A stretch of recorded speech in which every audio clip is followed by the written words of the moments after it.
going not to delay you. But before I pass the podium to Stephanie, let me thank the group that presented the VPG at Queen's Park today, and also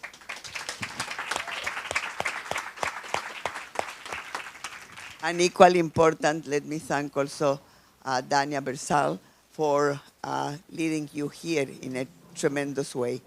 So let me start with our President, NP Lamodolkar. Stand up, be recognized, please. Let me move on to Dr. Angelita Cooper-Brathwaite. Stand up, please, be recognized.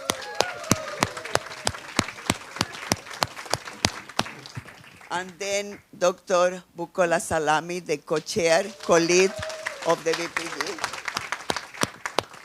And of course, Dr. Stephanie Buchanan, that was the staff co-lead. And Lindsay was here with you guys, so here she is, the other co-lead.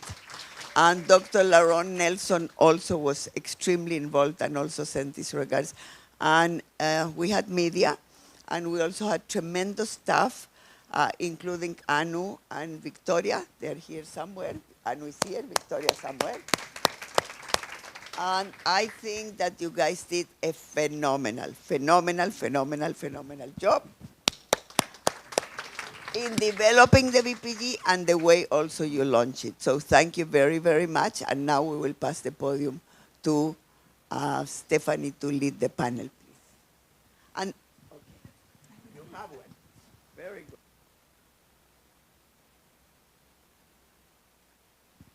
Can you hear me now? Wonderful. Hello, everybody. Hello, hello, hello. Good afternoon. I hope everybody's not too tired after eating. But welcome to this session. I'm really excited for you to meet our panelists and to hear their presentations. Yeah, I just wanted to, let me just get these slides going. I think what we'll do is we'll start with a little bit of an icebreaker, kind of wake everybody up after eating. Sometimes we can feel a little bit tired after eating this great food that's out there. And so we'll start with a little bit of an icebreaker. So when I was thinking about what we could do for an icebreaker, of course, there's lots of suggestions out there, but what came to mind was, I don't know if you remember the TV show Fear Factor. Anybody? Anybody? Right? Everybody's kind of like, ooh, yeah, I remember. Okay, so what I'd like us to do, I'd like us to take about 5 minutes at our tables to think about the most grossest thing that you've ever eaten or the most unusual thing that you have ever eaten. Talk with your table. Find out who has eaten the most unusual thing. It doesn't have to be an eye of newt or an eyeball or whatever, but just something unusual. And then in about 2 minutes, we'll share so that we can find out who has eaten something very, very unusual and what it is.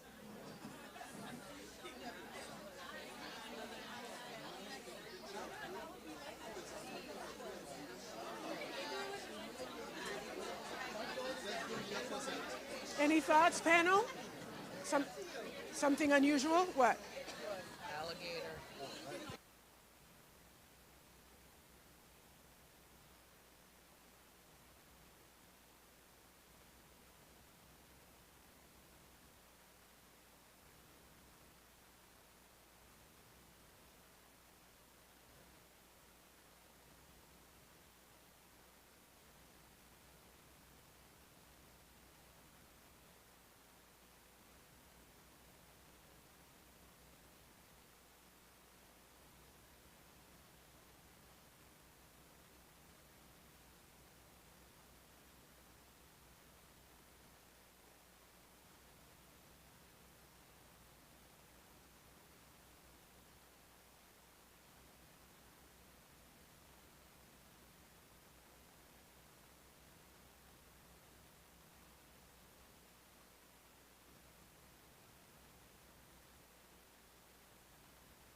Okay, hi everyone. Hi. Hello. Thank you. Okay, now that you've had a little bit of time to talk amongst yourselves about the very unusual things that you have each eaten, can you hear me okay? It's better? Okay. Who would like to share? Who would like to share? Uh, Dr. Angela, Dr. I will share with all of you. I lived in northern Newfoundland and Labrador, those places. Once I was invited over for supper, and they cooked seal, and when I got it, the seal feels like beef with my fork, look like beef, but it tasted like fish. Seal. Can anyone top that? So I have two things. When I was in Labrador, I had cod cheeks. Yeah, the cheeks. Yeah. I didn't like them. But the other thing I was discussing, though, is I did a Wound 101 course. And in my Wound 101 course, we used like watermelons to do our wound care. And they're talking about the exudate. And with the exudate, you know, what does it look like? What kind of texture does it have? What kind of like, does it have this odor to it? And then I said, okay, well, it's wound juice. And then like, does it have a taste? Oh, and everybody had that stomach turning kind of thing. But like a Pseudomonas infection, it has like green to it. It has like, it has like. I feel like you could have been a contestant on Fear Factor. Okay. Anyone else want to share? I'm going to go here. Yeah. My friend shared goat testicles. I bet none of you can top that. Apparently, the goat testicles were to help replenish what had been utilized the night before. So I'll leave. Thing that you do after the wedding. Oh God. So I was married to a Persian man, and this was happening the day after the wedding in order to supposedly replenish oneself. And did you enjoy it? Oh, okay. Okay.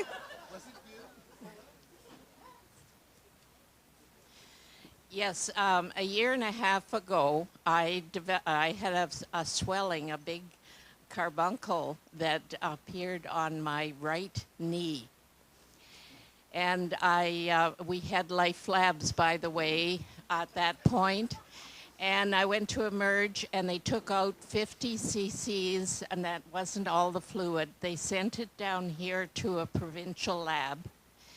And took 3 weeks for it to come back, and it said I had meningitis in my knee. So all of you have heard about having your brains in your shoelaces. You know, your mother said, I have it in my knee. I got over it, but I had meningitis in my knee. Thank you. Not me, but at table. And if you guys want details, I'll pass it on to Roya. But she has had horse. Yes. Horse, right, Rhea? Horse, alligator, frog, rabbit, brain, eyes, intestines, anything that walks, crawls, or flies. I'm sorry for all the vegans, vegetarians. So I've tried crocodile ice cream. The texture looks like a chicken, but it tastes like a beef. And it tastes like ice cream. Heavenly. Some unusual stuff. I think we had some people over here. So at our table here, the general consensus is they don't like to eat gross things. However, two of us have had cow's brains. That comes from I'm Italian, so that's something that we eat. But I also lived in France for 3 months, and so there I asked no questions, ate it first, asked later. So boudin noir is pig's blood sausage. Yep. and then frog's legs, which is actually quite delicious. And to the comment of fish cheeks, that's almost the best part. It's such sweet meat. So pickerel cheeks are my favorite thing, and I would never think that that was weird. I can relate to the blood pudding because we've had that. Yeah. I went to Arizona once, and at all the roadside bars, they had rattlesnake. And it kind of tasted a little like chicken, but it definitely, you couldn't get the image out of your head. So, Okay, we'll take one more.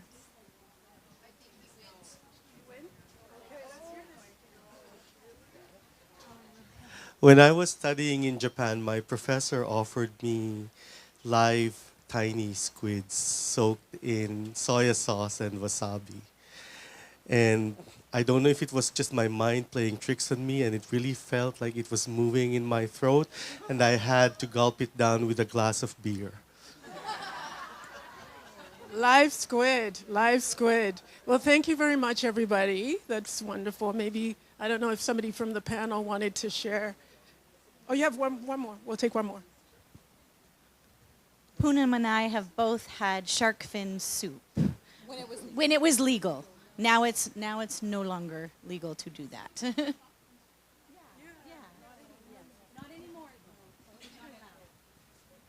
So, you know what's not good in one culture is delicious in another.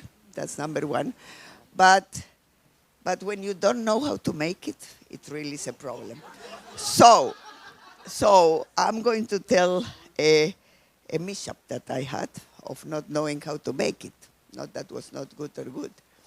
So when I was growing up in Chile, many of you said all the organs of any animal are eaten. All, from chicken to cows to anything. And so my mother used to make delicious kidneys, and they were truly delicious. So we moved to the US with 2 little kids with not a penny to die on.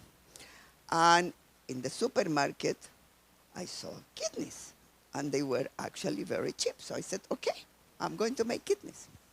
So I made the kidneys the way there was no Google schmoogle. There was no many books to look. A call actually cost a fortune to call to another country. You didn't have gadgets. So I make the best I thought you make, kidneys. And Ricardo came home, and he goes, this smells like a public. I go, Morcito, do me a favor, the kids are coming home in like 20 minutes. Please don't say a word. These are delicious. I haven't tried them. Eh? These are delicious. This is what my mom used to make. And then when I told my mom, well, the kids didn't eat it. Eh? No one ate it. No one ate it. My mom said, did you know that you need to open them and put them in white vinegar for a few hours, if not overnight? Yeah, it was like urinals. They were urinals. So the lesson, Edward, is we need to know how to make them too, not just.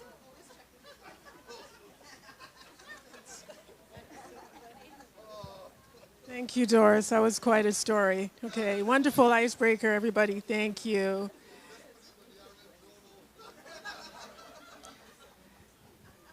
Okay.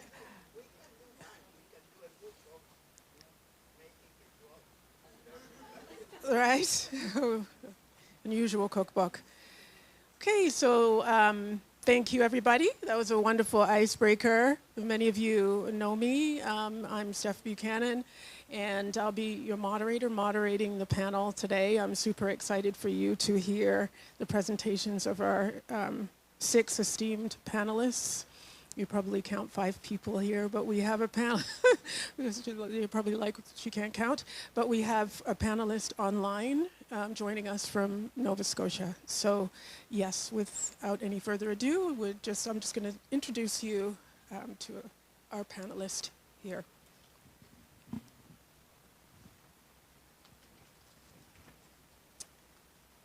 Okay, first up we have Anu Mokra from Ontario Nurses Association. She's an anti-racism, anti-oppression specialist.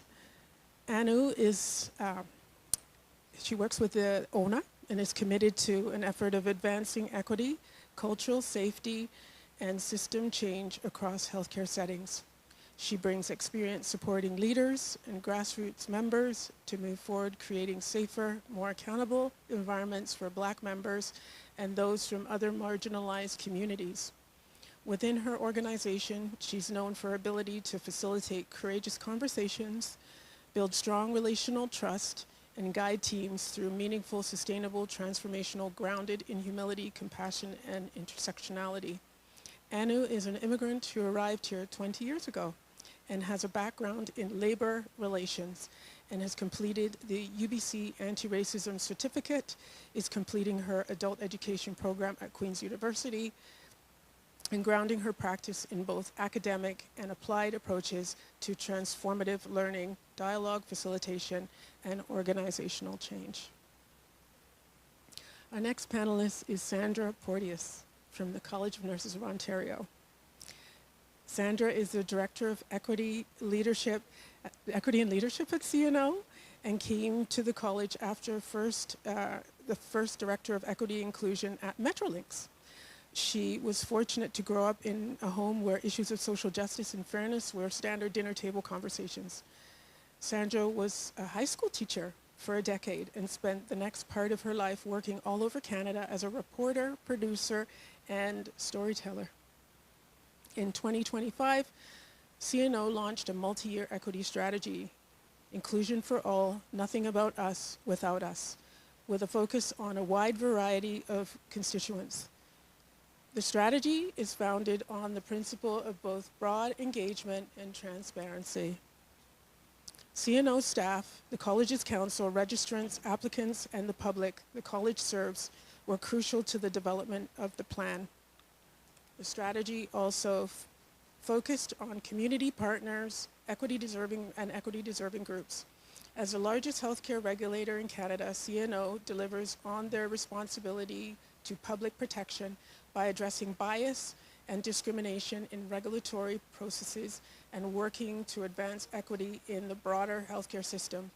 Sandra is fortunate to be able to work with all parts of the College of Nurses, confirming that equity work at CNO is everyone's work.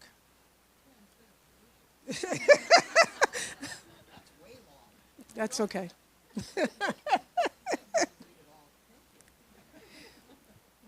Our next panelist is Damilola Nduye. She's president of the Pan-Canadian Association of Nurses of Ontario, also known as PCANAD. She is online, as we confirmed that. Welcome, Damilola. Damilola started her nursing career over 20 years ago and has practiced in Nigeria and Canada in various clinical settings. Since 2017, she has been working as a faculty member at the Dalhousie School of Nursing, where she teaches in both undergraduate and graduate programs. She holds a Bachelor of Nursing Science from the University of Ibadan, Nigeria, a Master's of Nursing with a focus on health policy from Dalhousie University, and a Master's of Public Health from the University of Edinburgh, Scotland. She's currently enrolled in a PhD in Public Science at the Dalai Lama School of Public Health, University of Toronto. As a Vanier and Canadian Nurse Foundation scholar, her doctoral research lies at the intersection of race, ethnicity, policy, immigration, and citizenship status, structural racism, and health.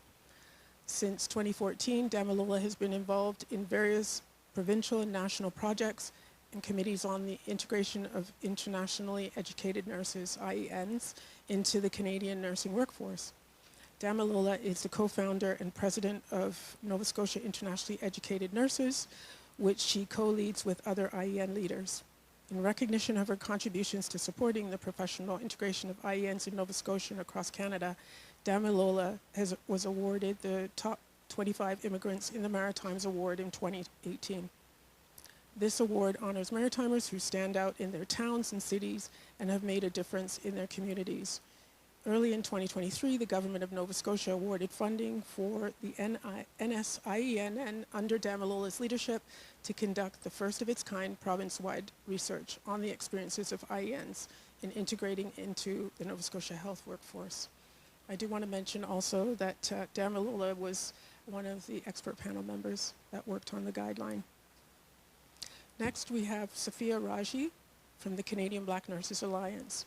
Sophia Raji is the Ontario Regional Lead for the Canadian Black Nurses Alliance and currently a lecturer at Western University. With her background as a registered nurse, certified as a psychiatric and mental health nursing, Sophia's clinical, educational, and leadership work are grounded in mental health advocacy, anti-Black racism, and health equity. Furthermore, she's actively involved in advancing Black nursing leadership, mentorship, advocacy, and belonging across the province and nationally. Specifically through her role with CBNA, she supports organizational initiatives that promote representation and amplify the lived experiences of Black nurses to inform advocacy efforts and support meaningful systemic change within nursing and healthcare. She also leads the institutional implementation of CBNA's undergraduate Black nursing student mentorship program, fostering supportive and affirming learning environments for Black nursing students.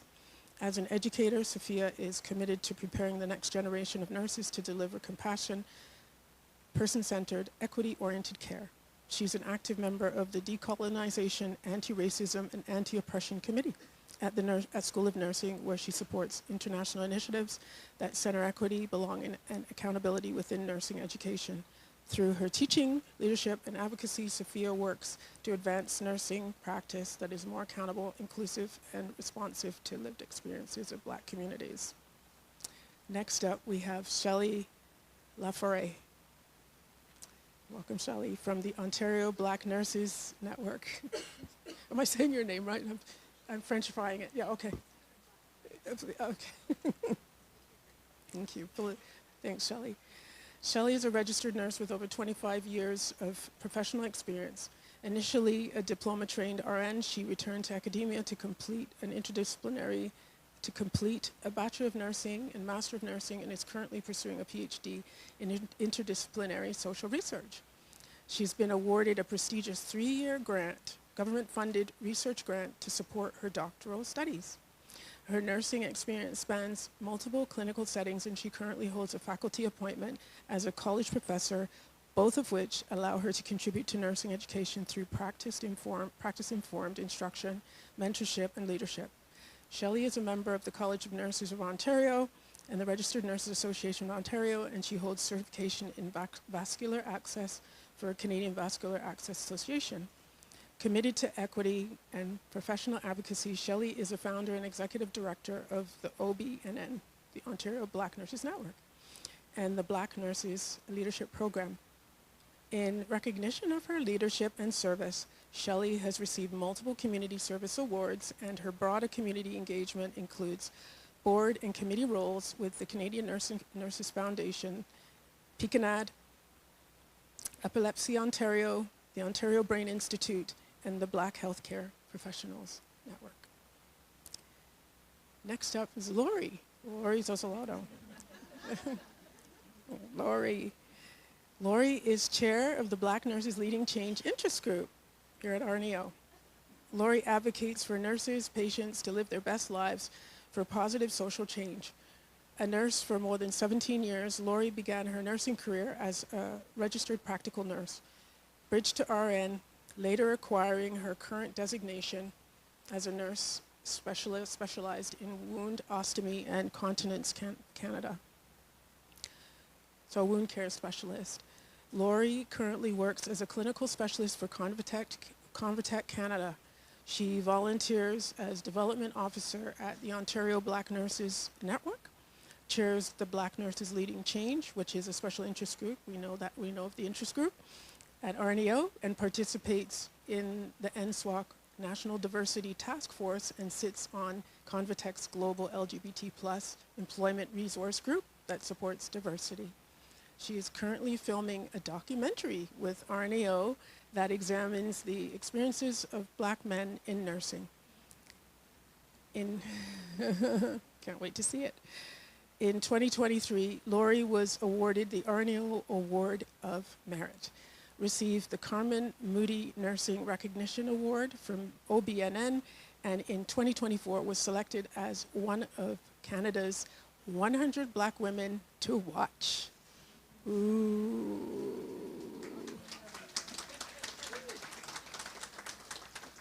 And that was by Canada International Black Women's Excellence. So Lori was also selected as the Alumni of Distinction in Health Sciences for Mohawk College in 2024. I have to get your autograph after. Yeah, wonderful. So welcome to our esteemed panel. If we can have a round of applause for our panel.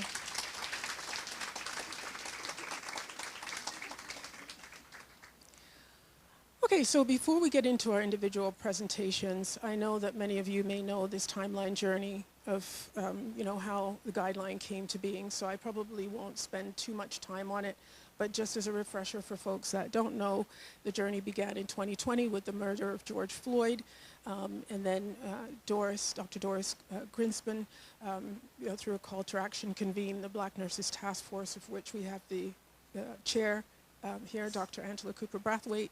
And so the Black Nurses Task Force was convened, and from that came the Black Nurses Task Force report with the 19 recommendations. After the task force was released, after the report was released and the 19 recommendations were released, then the Black Nurses Leading Change Interest Group was established, of which we have the chair here, and we have a co-chair as well in Tanya.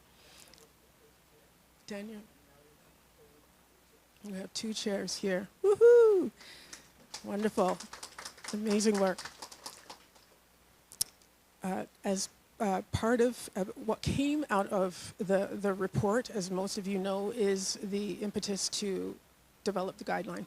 And here we are today, which is it's very, very surreal, to be honest, that we've actually finished this guideline. Because I think about all the work that came before. We definitely stood on some really broad shoulders in developing this work. And so here we are today at publication. Woohoo! Okay, so I'm just going to briefly go over the purpose of the panel today. It's to share perspectives and insights from these esteemed panelists from their organizations as we work together to eliminate anti-Black racism and discrimination in nursing and in health and social services more broadly. And so, one of the things that I did want to hit home is that we're not really going to be talking about the ins and outs of the guideline today. Okay, so we're not going to be speaking about that. We will talk about that a little bit more when we have our official webinar in the spring. Today, it's going to be all about our panelists so that we can hear exactly what's going on at their organizations, and I can't wait for you to hear. I can't wait for you to hear what they're doing. No pressure. Okay, so each of our panelists has about 5 to 7 minutes to talk, and I'm just asking if you could hold off on the questions because we'll have a Q&A at the end. Okay, so we'll allow the panelists to talk, and they'll have 2 minutes for closing remarks, and then at the end, once everybody has presented their slides, I'll facilitate the questions. And for those that are online, if you wanted to type your questions in the chat, I think Lindsay's back there. Yeah, okay. So Lindsay she's kind of moderating the chat, and she's ensuring that if there's any communication from Damilola or anybody online, that we're integrating it into our time today. Okay, so these are the questions for consideration for everyone, and you'll notice that when you go through the slides that everybody's kind of answered some of these questions already, but these were the questions that we had asked folks to consider as they completed their slide. What is your organization doing to tackle anti-Black racism and racism more broadly and discrimination in your organization? Big question, right? Discuss a key challenge you have faced as an organization and how you intend to address this challenge within your organization. What does the next year look like when addressing anti-Black racism in nursing in your organization? And share with us one key priority. And then lastly, how do you anticipate that the anti-Black racism in nursing guideline will support your efforts? That's what I'm excited to hear about. What do you think that the guideline will do for you guys? So, Without further ado, I will hand the presentation over to Anu from the Ontario Nurses Association.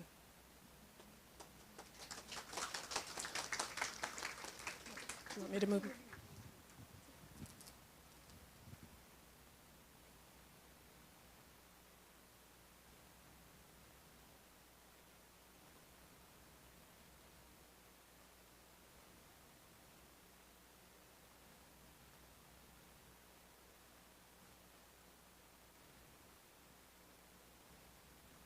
Hello? Can I hear? I'm known to flap my arms around, so.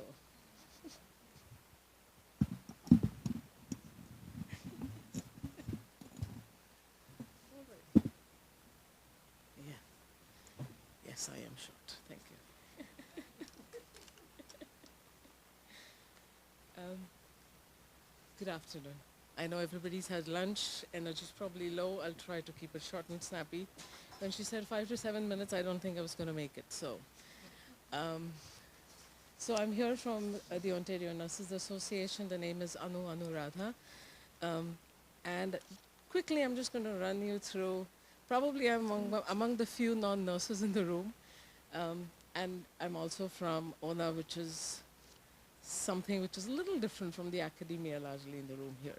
So ONA is the largest healthcare union in Ontario. We represent 68,000 nurses and healthcare professionals. Oh, sorry. Yes, thank you. And 18,000 nursing student affiliates. We represent nurses across all healthcare sectors, hospitals, long-term care, community, public health, clinics, and industry.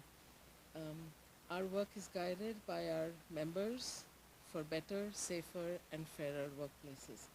So to give a little background of where we were, ONA was really, if you don't mind going back to the, or I could, if you have the clicker, I can use it. It's not working? Okay, I can advance from here. Okay. All right. So just a little brief about where we are at and where we would like to be. So ONA has historically and traditionally used human rights and equity approach to guide our work, to underpin every belief that we have, that all our members and our employees, because we have staff, I'm staff at ONA, at the same time we are talking for our 68,000 membership. That everybody has the right to equal treatment and freedom from discrimination and harassment in the workplace. So racism is not new, and we've heard this from morning a few times, that 2020 changed everything. We were all used to, we had seen racism, we'd started wrapping our head around it because people had started to get vocal around that time, but then 2020 to 20 just amplified everything. We saw the health equities, we saw how our black nurses were being treated, and not just black nurses, nurses from all marginalized, historically marginalized groups were treated, and we saw how the equities for those from these communities, the outcomes were really bad through COVID.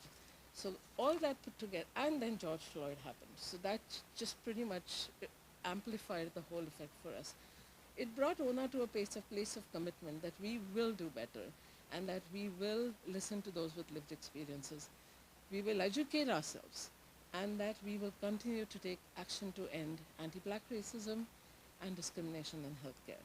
With all that put in mind, and when our strategic plan was put together in 2020, under the priority everyone included, an ARAO action plan was designed. Anti-racism, anti-oppression, also heard as sometimes RNAO, as by Doris. This is when we put together a focus group to start looking at what could be done, what needs to be done, and how to go forward. This was in 2021. By 2024, we were in the place with the action where the working group had done a decent amount of work. We hired a consultant to help us put that together.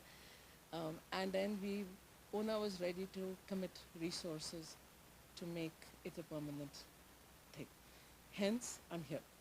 In terms of priorities, no, let me go on first. So our position statement we incorporated a few things based on that study into it, and our position statement now stands with that belief.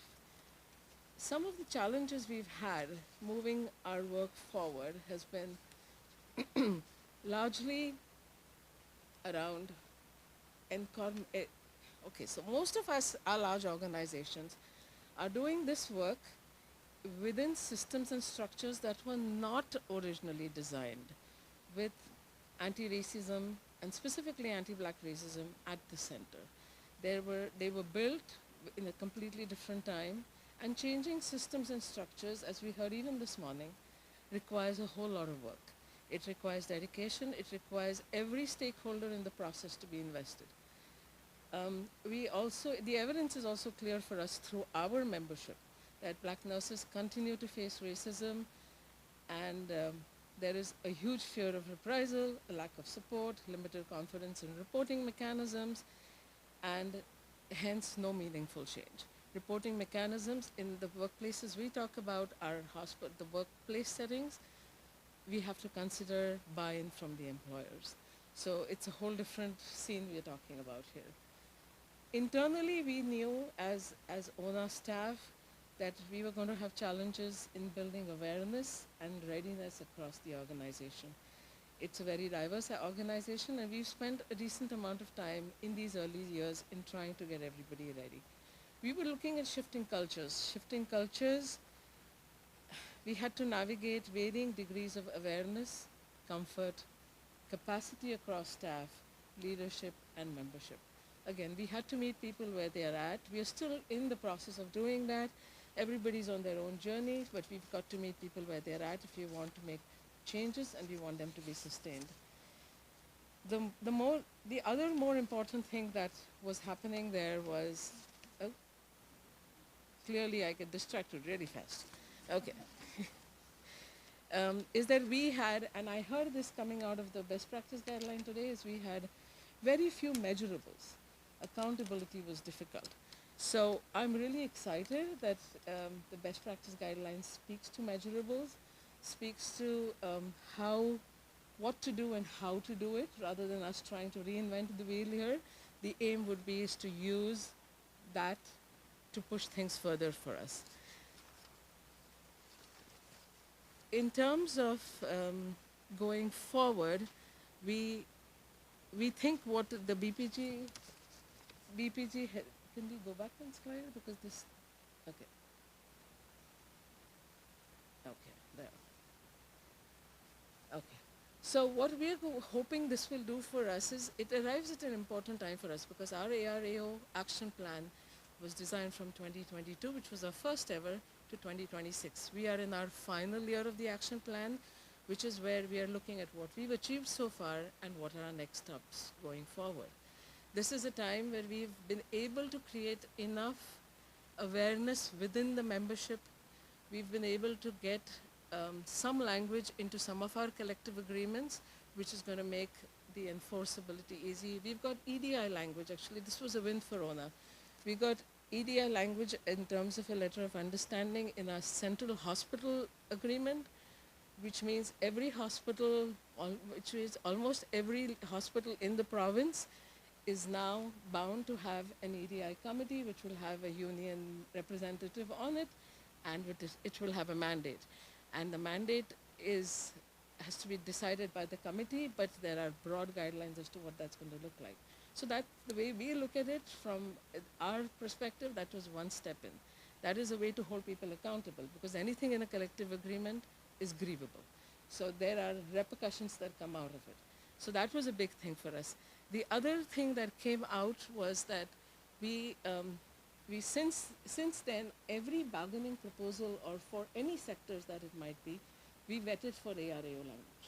So if you're putting a proposal forward for vacation, this is just an example, or compensatory time, how does it impact people from different classifications, different groups?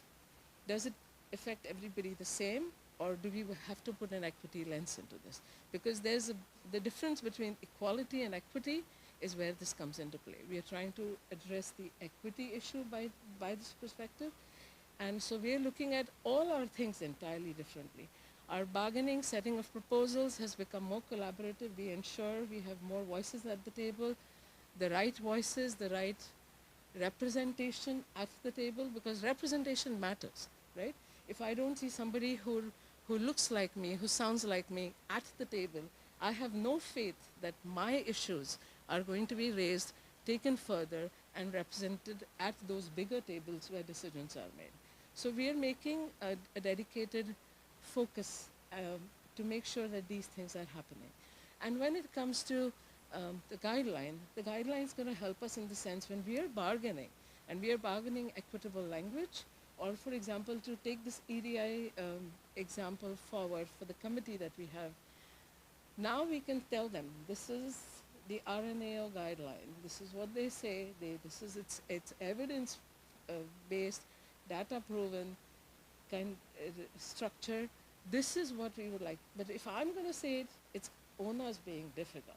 But if RNAO, which is a neutral standalone body, is saying it, there is more weight to push it through. There is large, so we see it as a huge plus going forward. We're going to be able to use the findings and the guidelines in this BPG and be able to implement it, hopefully, in whatever form. And again, mind you, implementation is going to look different in different places. Different sectors work differently, large, small look differently. So it's going to look a lot different in various workplaces, but that's how it's going to be.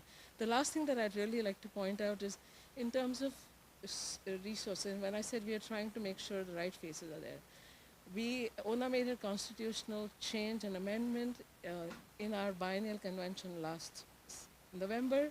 We're now at every local level. So we have the bargaining unit level and the local level. At every local level, there is mandated that there needs to be a human rights and equity representative. This is where we'll get the grassroots to give us information all the way up so we can make meaningful change. Often, that information doesn't percolate all the way up. Other labor relation things take precedent over everything else. The money takes precedent, the wages take precedent, but we need to hear these issues. Because when we started seeing issues around even the IENs, the internationally educated nurses, and all the issues that they brought in, we realized we need to have a voice closer to the grassroots for us to be able to hear it. So these are the kind of things that we worked out.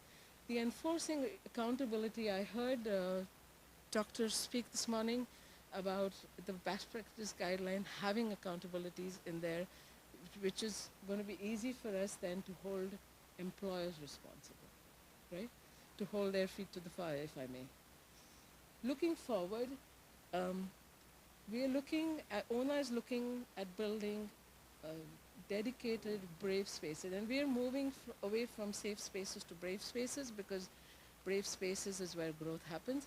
And so we are looking at launching a communities of support space for members from Black and other marginalized, historically marginalized communities to find space to speak, to voice their opinions, to find solidarity, to find support. And we do hold a session like this at our biennial event, but it's once a year and there's limits on how many people can attend. This is a virtual setting, so there's more safety built in there, and there is no caps on participation. We're looking at strengthening leadership pathways within the organizations. We are running a leadership program for with focus on DEI. So hopefully, as I said, representation matters, that we can get people up there. Deepening data-informed equity work. The way we code our grievances, we've changed it so we can capture data accurately of those that are driven by discrimination.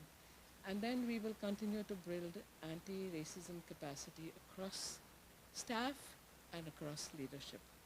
And I know I took a lot of time. Thank you.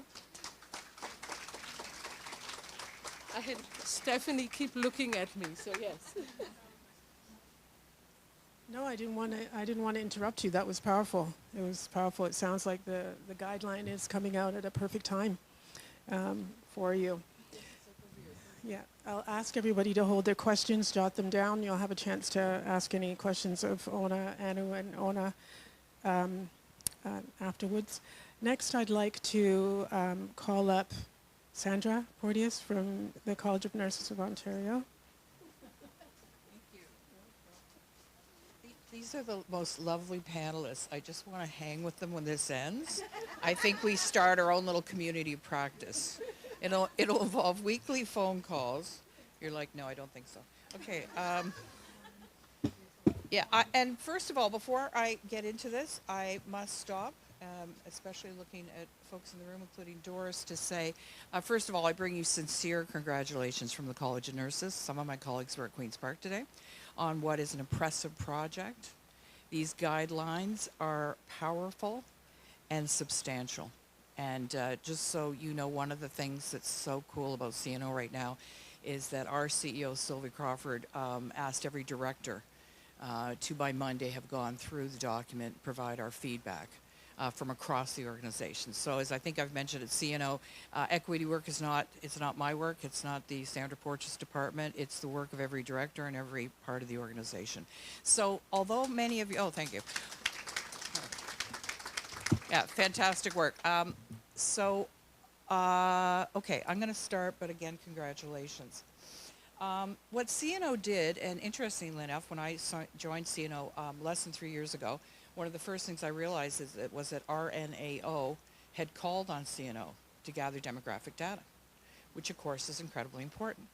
I was the first director of equity at CBC, and the first thing we did is gather demographic data, and it became a federal requirement, which was cool, but it was really not a lot of data we could collect. Metrolink, same thing. So when I got to CNO, I was very excited that the analytics and research team had a proposal to start gathering this information. And I always say of CNO, you have over 200,000 nurses registered, and to whom much is given, much is expected. That's the view of our CEO, who's, I think, in her third year, is very much that, you know, we work with other health regulators. We're part of a DEI committee with other health regulators. We want people to be able to see the survey. When we present it, we give people a link. Go gather data. Okay, so it's become a huge game changer at CNO.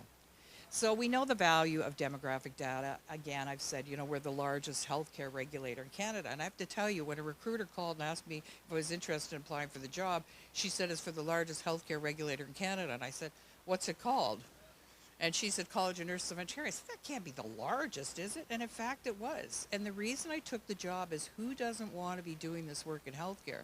I find it incredibly exciting and invigorating work because I think we can make progress. I genuinely do. So the data that CNO gathered, again, when I looked at what they planned, I wasn't sure that it was doable in year one, but they gathered the basic demographic data, and then they asked people for their experience in healthcare settings, and then they did something really great, which is to ask, what's your experience of CNO?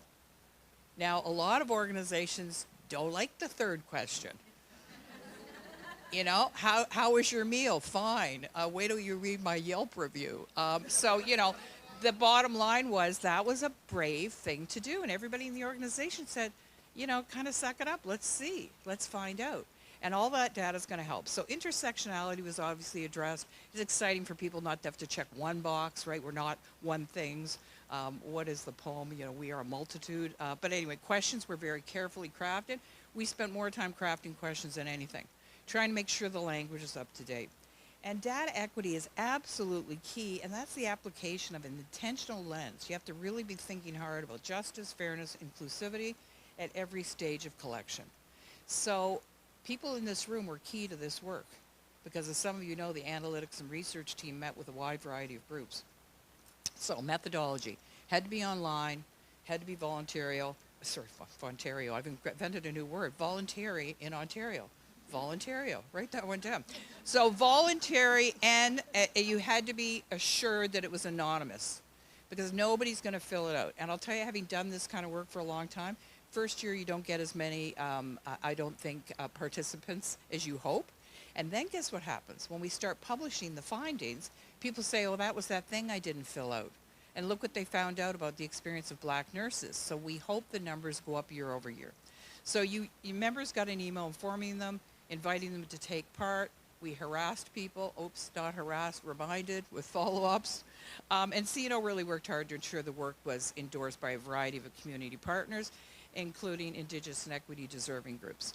One lesson for CNO, and some of you have had this experience, is when you want people to endorse your work, you don't make it the first call that you've ever made to them.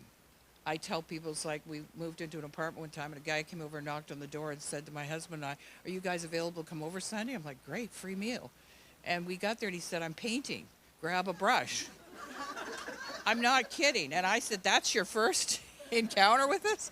"I think I have a dental appointment." He said, "It's Sunday." And I said, "My dentist works Sunday and I'm heading back out the door." So you don't go to people that you don't have a relationship with and ask you to help us. So we've worked really hard over the last 2.5 years to build relationships so that people would like to have conversations with us, right?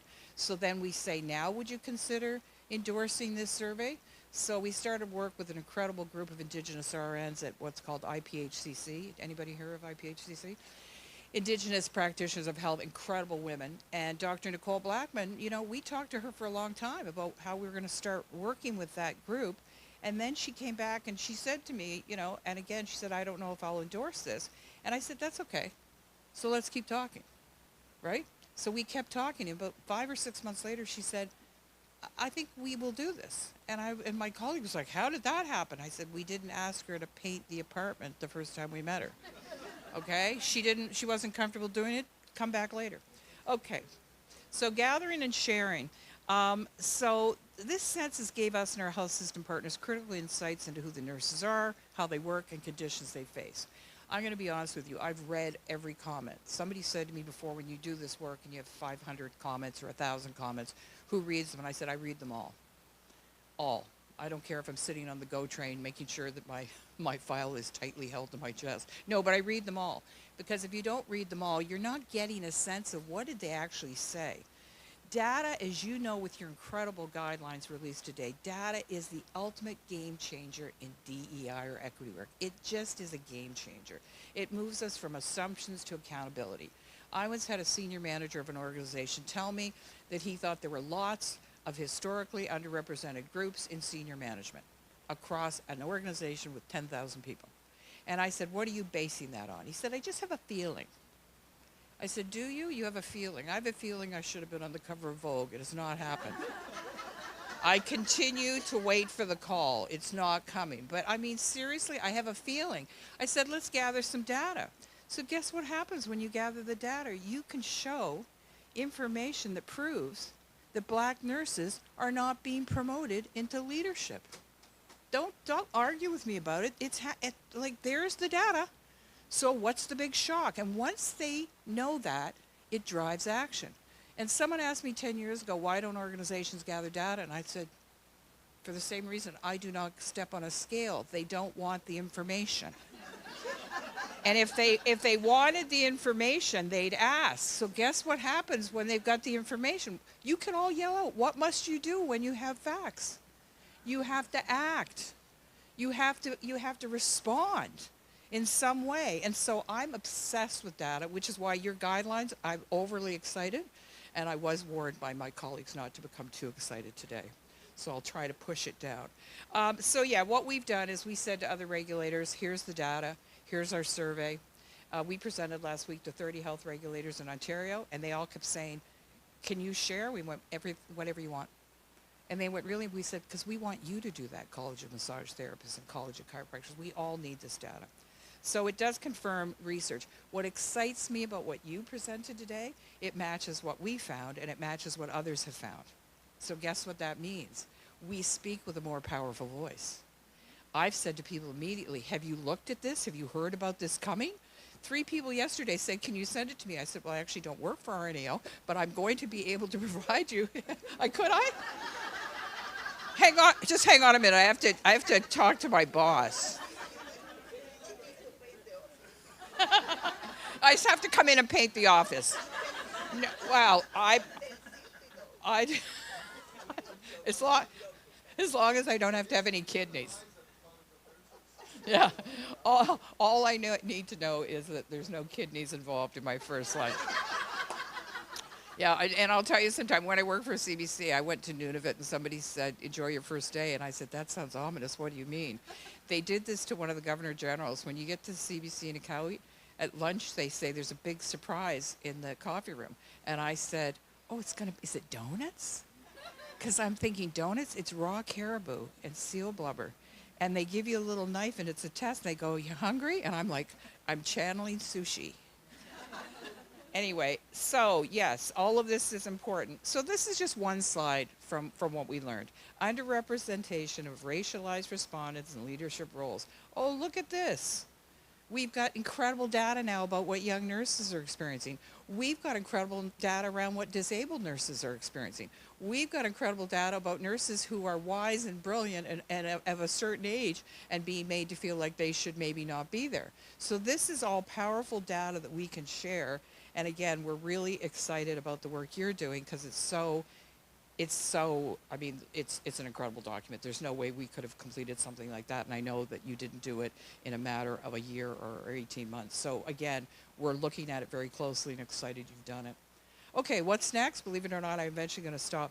This is the thing I'm most excited about. We're doing all this stuff now where if somebody creates a policy on virtual guidelines or MAID, I am so excited because they send me the policy before it's finalized. And they say, "Can you look at this from an Indigenous perspective?" And I say, "Sure." Then I send it to Nicole at IPHCC and I say, "Can you put your Indigenous eyes on this?" And no matter what I think she might say, it's never what I predict because I'm not Indigenous. So I don't speak for those groups. We go out and say to people, "What do you think of this policy?" So now we know what percentage of black nurses reported racism or discrimination in their practice. What do you think the number is? What percentage? Anybody? 80? Anybody want to guess? Another guess? 84%. And we just did a full workshop on this with all of our staff on Tuesday, presented our data to them in advance of your incredible work today. And I think they were shocked no matter what. There was a commitment made to respondents that data wouldn't just be collected. So this is the thing I'm excited about, and as I said, I get overly excited, so I'll try to push this one down. We're launching what's called a community engagement strategy. We're reaching out to IENs, nurses who came from the Philippines, black nurses, Indigenous nurses are a separate group because Indigenous data governance is a different kind of law. But we're going to bring those people into CNO or talk to them virtually and survey them and say, this is what we heard. Is that what you experience in a healthcare setting? Is that what you experienced at CNO? Is that what, your demographic information, does that feel like you can belong being that? So we're going to actually hold it up and say, tell us what you think. So when communities have access to the results, of course, they gain ownership, right, in the data. It's never going to be our data. It's shared data. We're trying hard to address systemic inequalities. And again, we're doing that policy by policy, process by process across the organization. Last thing I'll say is the strategies are incredibly important. You have to, when I came to CNO, there was no DEI strategy. We created one. It took a year. And it really is multiple constituents that have to be part of it. You have to figure out what's the board going to do if you want the board to be more equitable. What does the staff need? What do nurses need? What do registrants need? What do applicants need? And you kind of go through the list.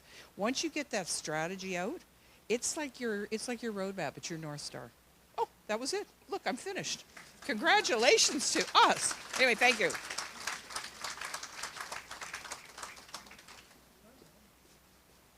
Thank you so much, Sandra. I have to say that I don't know if this resonates with Lindsay, or anybody else on the team, but when we were working on the guideline, it was quite intense. And I know some of the thoughts that went through my mind is, when we finish this, is it going to be useful? Are people going to use it? Are people going to care? And listening to you, Anu and Sandra, and others is just, it's kind of emotional that the guideline means so much and is so anticipated and will be used, and it means so much to so many people. So yeah, I think I'll stop there because I don't want to get too emotional, and I want to give the other panelists some time to talk. So next we've got Damilola, who's going to come up. Can we get Damilola online? And I know she's online already, actually, but will we see her face? Will we? Can we get? Oh, Ishan, the IT magic man. I think we're coming. I can hear you. Oh, there she is. Look how beautiful you are. Wonderful, wonderful. And they're up, right? Wow, this was seamless. So that's great. Damilola, welcome, welcome, welcome, welcome. It's great to have you. We're really excited for your part of the presentation. I'll hand it over to you without any further ado. Take it away. Thank you so much for this wonderful opportunity to be joining from over almost 2,000 miles away. I wanted to be there in person, but unfortunately couldn't. So I really appreciate that you're able to connect me to the folks in the room virtually. So good afternoon, everyone. I know some people are probably joining from maybe the western zone, western part of the country, and I would say it's almost afternoon over there as well. So this afternoon I'll be talking about some insights from PCANAD in my capacity as the president of the Pan-Canadian Association of Nurses of African Descent. I know I wear many hats, but I'm in this space based on my work with PCANAD. But before I start, I want to say huge congratulations to RNLO for your leadership, your commitment to promoting this work. You've been working on this for such a very long time, and just so glad that we're part of this work. It's not easy to lead anything anti-Black racism work in Canada, in the US, and globally right now. But we're so glad that you're leading us in this work, and congratulations on the publication of this guideline that will help all of us in moving this initiative forward. And before I talk a little bit about what we are doing as an organization to address anti-Black racism, I feel it to be important.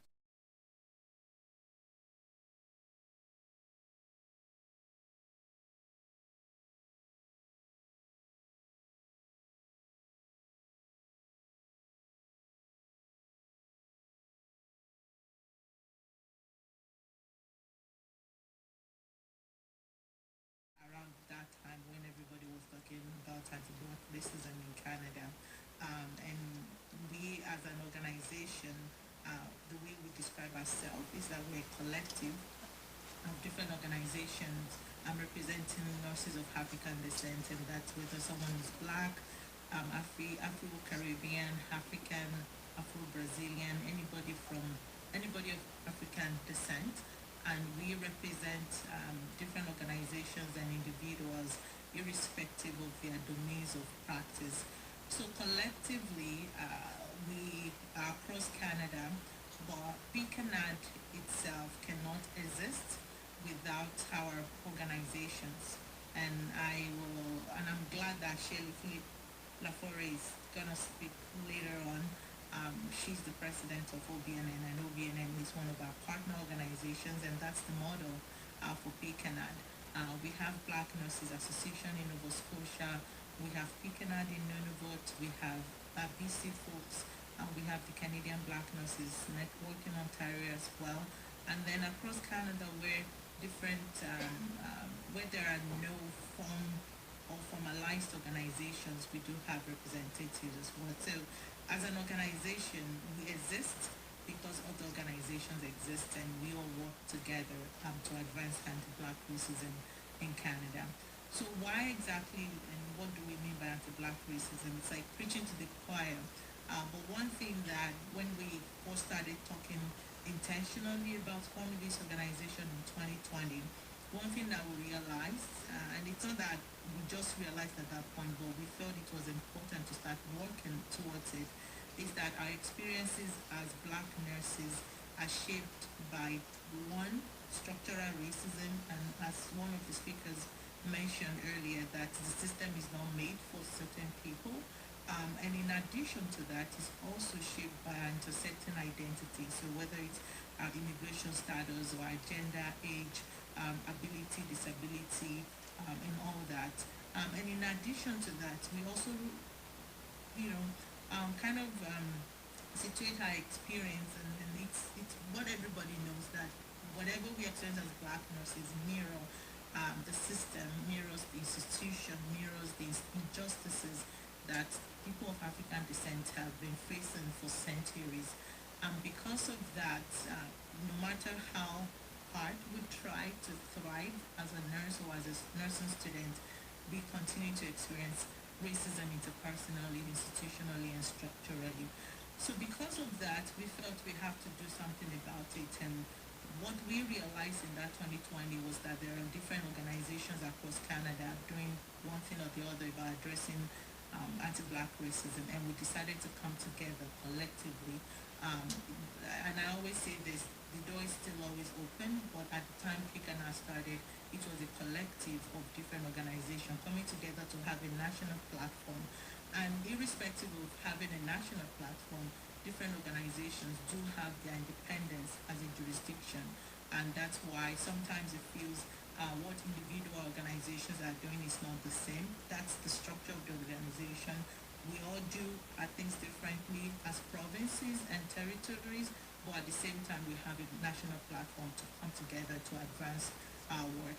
So we do this by advocating for health and well-being of people of African descent, and as nurses, we wanted to amplify our voices by promoting recruitment, retention, and not stop there, but also professional advancement and a representation in all domains of nursing practice. So at the end of the day, we want our nurses to be inspired, we want them to be engaged, we want everybody to feel empowered and to become leaders and change agents wherever they find themselves or wherever they work across Canada.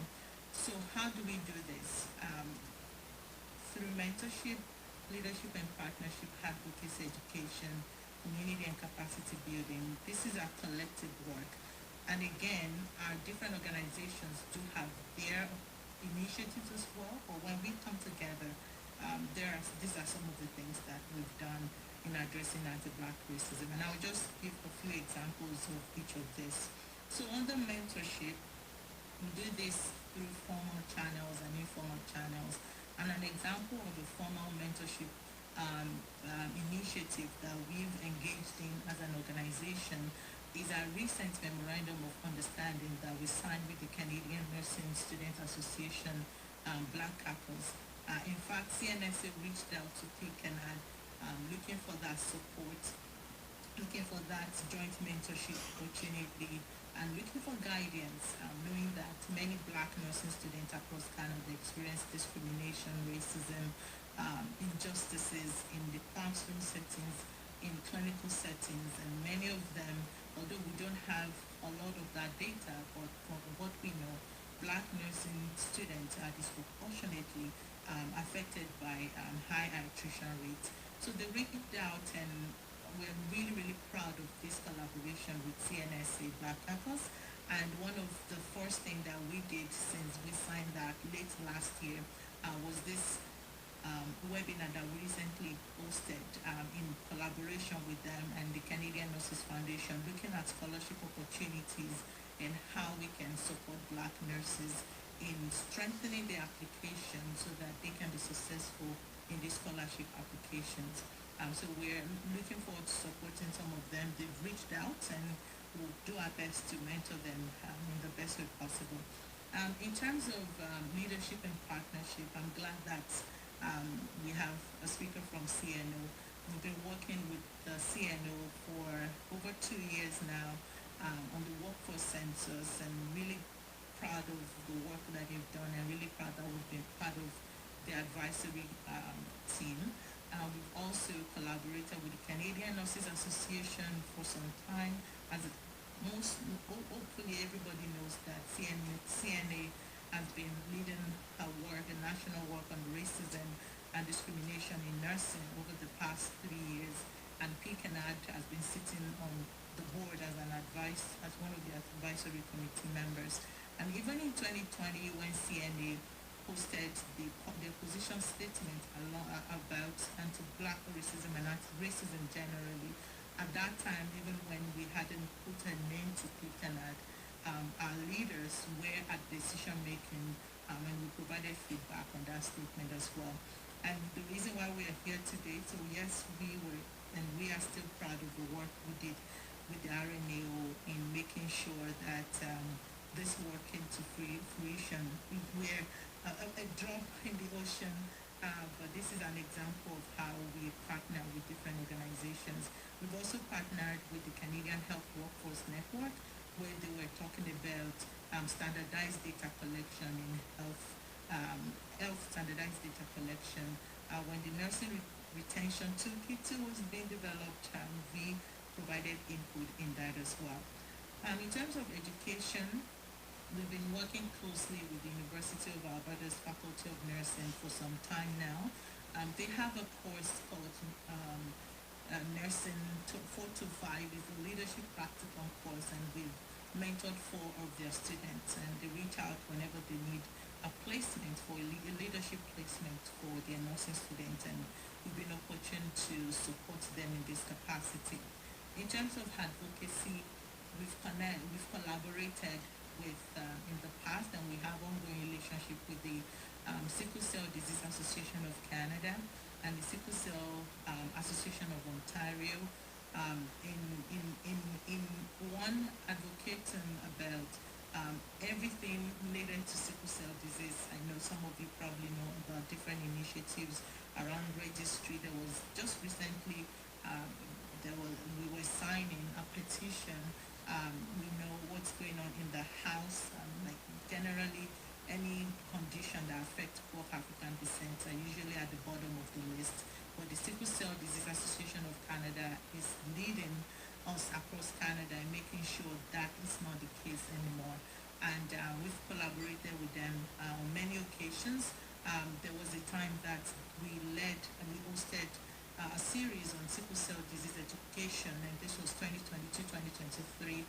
And moving forward, still talking about different health conditions. So this is an area that, as an organization, we prioritize, because we know people of African descent are disproportionately affected by different health conditions that are not really talked about or funded when it comes to research and policies and practice.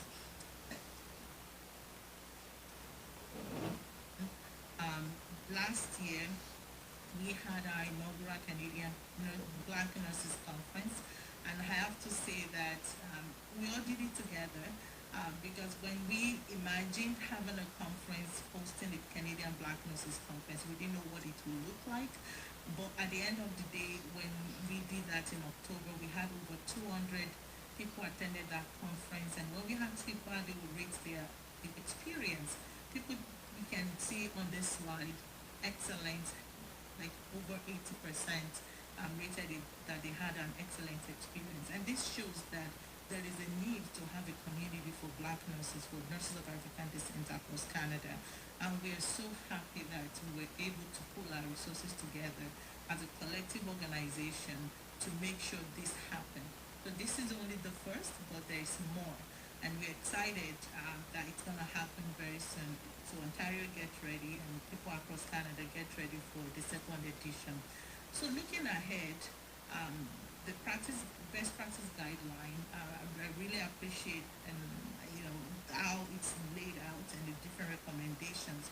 But when I think about, as a president, think about our strategic direction for the next 1 year and how it aligns with the practice guideline, I look at this recommendation 2.1, where it's related to formal mentorship program for Black nurses and Black nursing students. So we are a group of volunteers, all of us, and we try to do just one thing at a time so that we don't overburden ourselves, because we all have other things we're doing outside of PCANAD. So for the next 1 year, after dedicating our time and resources to the conference, we felt it's important that we support our nursing students. And this aligns well with one of the recommendations. So we'll continue this in a way that the CNSA has asked us to help them, to support them. So our initiative with them is led by them, so we're not dictating to them how we're supporting them, rather it's based on how they what needs they've identified. So before I know, I'm just excited about this, and I wish I was there in person. But in other aspects that we work as a collective, we continue to partner, we continue to advocate, we continue to engage in education, we continue to build capacity, because we cannot move the recommendations ahead and further unless we all work together and strongly together. So I will leave on this note. This quote is from our organizational member in BC in 2021 when they published, excuse me, a recommendation document on anti-Black racism in nursing. That together we have the opportunity to once and for all create a culture of safety for everyone within the health system. And we are strategically positioned at this moment in history to make significant advancement in this area. So this is what we are doing today, and I'm glad that we are all part of it. So thank you again, RNAO. Thank you, everybody who has contributed to the content, everything about the best practice guideline, and we're looking forward to using the information and advancing this work as an organization. So this is how you can connect with us, and thank you again for the opportunity to be part of this presentation. Thank you, Damilola. Thank you. I think we could talk about this. This session could probably go on into the evening, I think, because we have so much to share. So thank you very much, Damilola. That was a wonderful presentation. I think we'll flip over. So next up, we have Sophia Raji from the Canadian Black Nurses Association, Alliance, sorry. And just want to remind our panelists, we've got three, I guess, with Sophia, we've got Lori and Shelley, so just want to make sure that we get everyone in, so if we can keep to time, that would be great. Thank you. Don't want to be the big meanie, but. No worries. Is it possible to move this? I can control from here. Yeah, you can. And I just need space for my iPad, if that's okay. So this is the presentation, so we can just move it over, and I'll move this. Thank you. Yeah, sure. Take your time.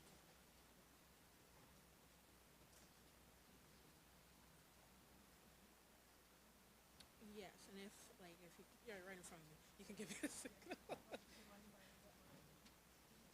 Yes. Because we have the Q&A after to share.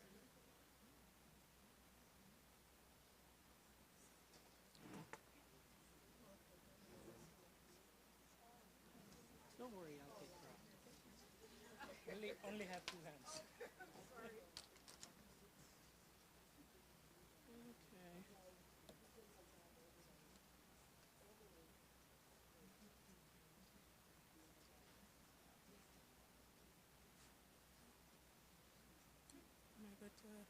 Oh. I'd rather not hold it. Hello? I have a soft voice. Okay, this isn't bad. Okay, good afternoon, everyone. Thank you, Stephanie, earlier for the lovely introduction, and for RNAO for inviting CBNA to be a part of this important conversation along our esteemed panel here. It's truly an honor to be here. Just to sidetrack really quickly, I'm the Ontario Regional Lead for the Canadian Black Nurses Alliance, but I'm also a lecturer at the School of Nursing at Western University, and I do see a couple of my current and past students here, so I'm just really proud of you guys. Hello. So just a little shout out. I just speak to some of you, but if I haven't gotten a chance, I just want to say I'm proud of you. But back on track. Okay. Okay. So. Control. Oh. There we go. Okay, so CBNA was founded in 2020 in response to persistent anti-Black racism and systemic inequities in Canadian nursing. CBNA has built the infrastructure where Black nurses and nursing students are not only supported, but positioned as leaders shaping the profession. In just a few years, we are fortunate to have grown into a national organization focused on advancing leadership, professional belonging and retention, policy and systems advocacy, and institutional accountability across Canada. So how CBNA works, how we approach our work is kind of grounded in four interconnected pillars. So our foundational pillar in CBNA's work is leadership development through our academic chapters and our regional network. So since 2020, CBNA has been fortunate to expand to over 13 academic chapters across 7 provinces in Canada. And these chapters are structured leadership spaces within schools that support student governance, advocacy, and professional development platforms. So for example, at Western, I'm the faculty advisor for the CBNA Western chapter. So in addition to our academic chapters, CBNA also operates regional chapters that support practicing nurses in graduate education, leadership pathways, professional advancement, and we also collaborate with provincial associations to ensure Black nurses are represented in policy and professional conversations. So for example, CBNA has also been fortunate to work with the CNO in their workforce census work group. A second core pillar is CBNA's work in mentorship and professional development. Not as optional support, I really view mentorship as essential infrastructure for equity and retention. CBNA operates 2 key primary mentorship streams. We have a professional mentorship program for practicing nurses, and we also have the Black Nurses and Students Allied for Success, BNSAS academic mentorship program embedded into universities. Again, I'm really fortunate with the support of our school and CBNA to lead that launch at Western University last November. So to date, we have supported over 200 mentees with outcomes including postgraduate education, leadership of advancement, and professional mobility. In terms of education, we develop national webinars, leadership development programming, provide scholarships and financial awards to support academic excellence, leadership, and commitment to advancing equity within nursing. Our third pillar is education and research contributions. We really want to amplify the lived experiences of Black nurses and also inform policy and system reform. CBNA was part of the working group co-authoring the first National Nursing Retention Toolkit in collaboration with Health Canada and the Chief Nursing Officer of Canada. We've co-authored OER's Open Education Resources on Anti-Racism Education with the Toronto Metropolitan University. We've also conducted research, mentorship-focused research with the Diversity Institute. We've presented at regional, national, and international conferences, and obviously, and most exciting, OVA, our current CEO and one of our founders, is an expert panel member on the RNAO BPG, and myself and a couple other of my colleagues worked as external reviewers on the BPG on addressing anti-Black racism in nursing. Our fourth pillar focuses on policy and political engagement. CBNA engages at provincial and federal levels to inform workforce planning and equity initiatives. We support internationally educated nurses navigating registration pathways, as some people in this room can resonate with how complicated and complex that process is. We also advocate for students and nurses facing discrimination, either in nursing education, clinical placement, or in the workforce. In the past year alone, we have successfully supported 6 students navigating clinical and academic review processes. But one thing that's important to know is that we don't want to look at this from a case-by-case response alone. One big thing with CBNA is we're really focused on systems-level change, creating policies, partnerships, and leadership pathways that are embedded within institutions that outlast any particular initiatives or a particular leader. So just some key highlights. It's, I think, taking a moment to load on the screen. It's on my screen, but not on that screen. Okay. There we go. Thank you for your patience. So like I said, we have 13 academic chapters, over 7 provinces represented, over 200 mentees supported, and at this stage, over 30 national policy and institutional collaborations. Probably give it another moment to load. I guess I'll start talking just for time. So some of the key challenges CBNA has faced. We have significant growth, but we still face some challenges. There we go.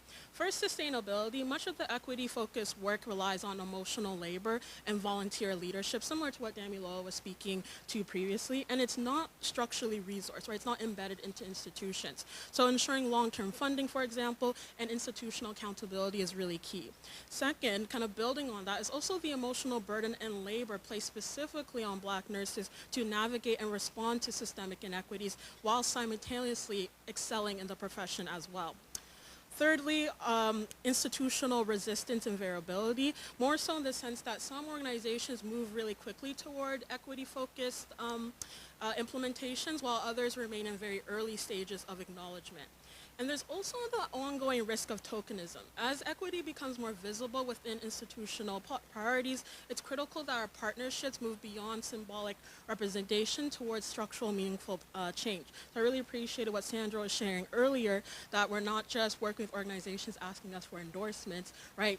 What are the relationships they've been building with us from the get-go? So CBNA is really intentional about aligning with organizations committed to sustained action, shared accountability, and long-term systems reform, not short-term visibility, and ensuring that that responsibility for equity remains institutional and not only individual. And obviously, given where we are today, RNAO has been an excellent and long-term partner of CBNA, again, working on our best practice guideline on addressing anti-Black racism. So in terms of what the BPG advances, I'm just going to ask how I am for time. Okay, awesome. Okay, so I can keep talking. Okay. Oh, okay, maybe not.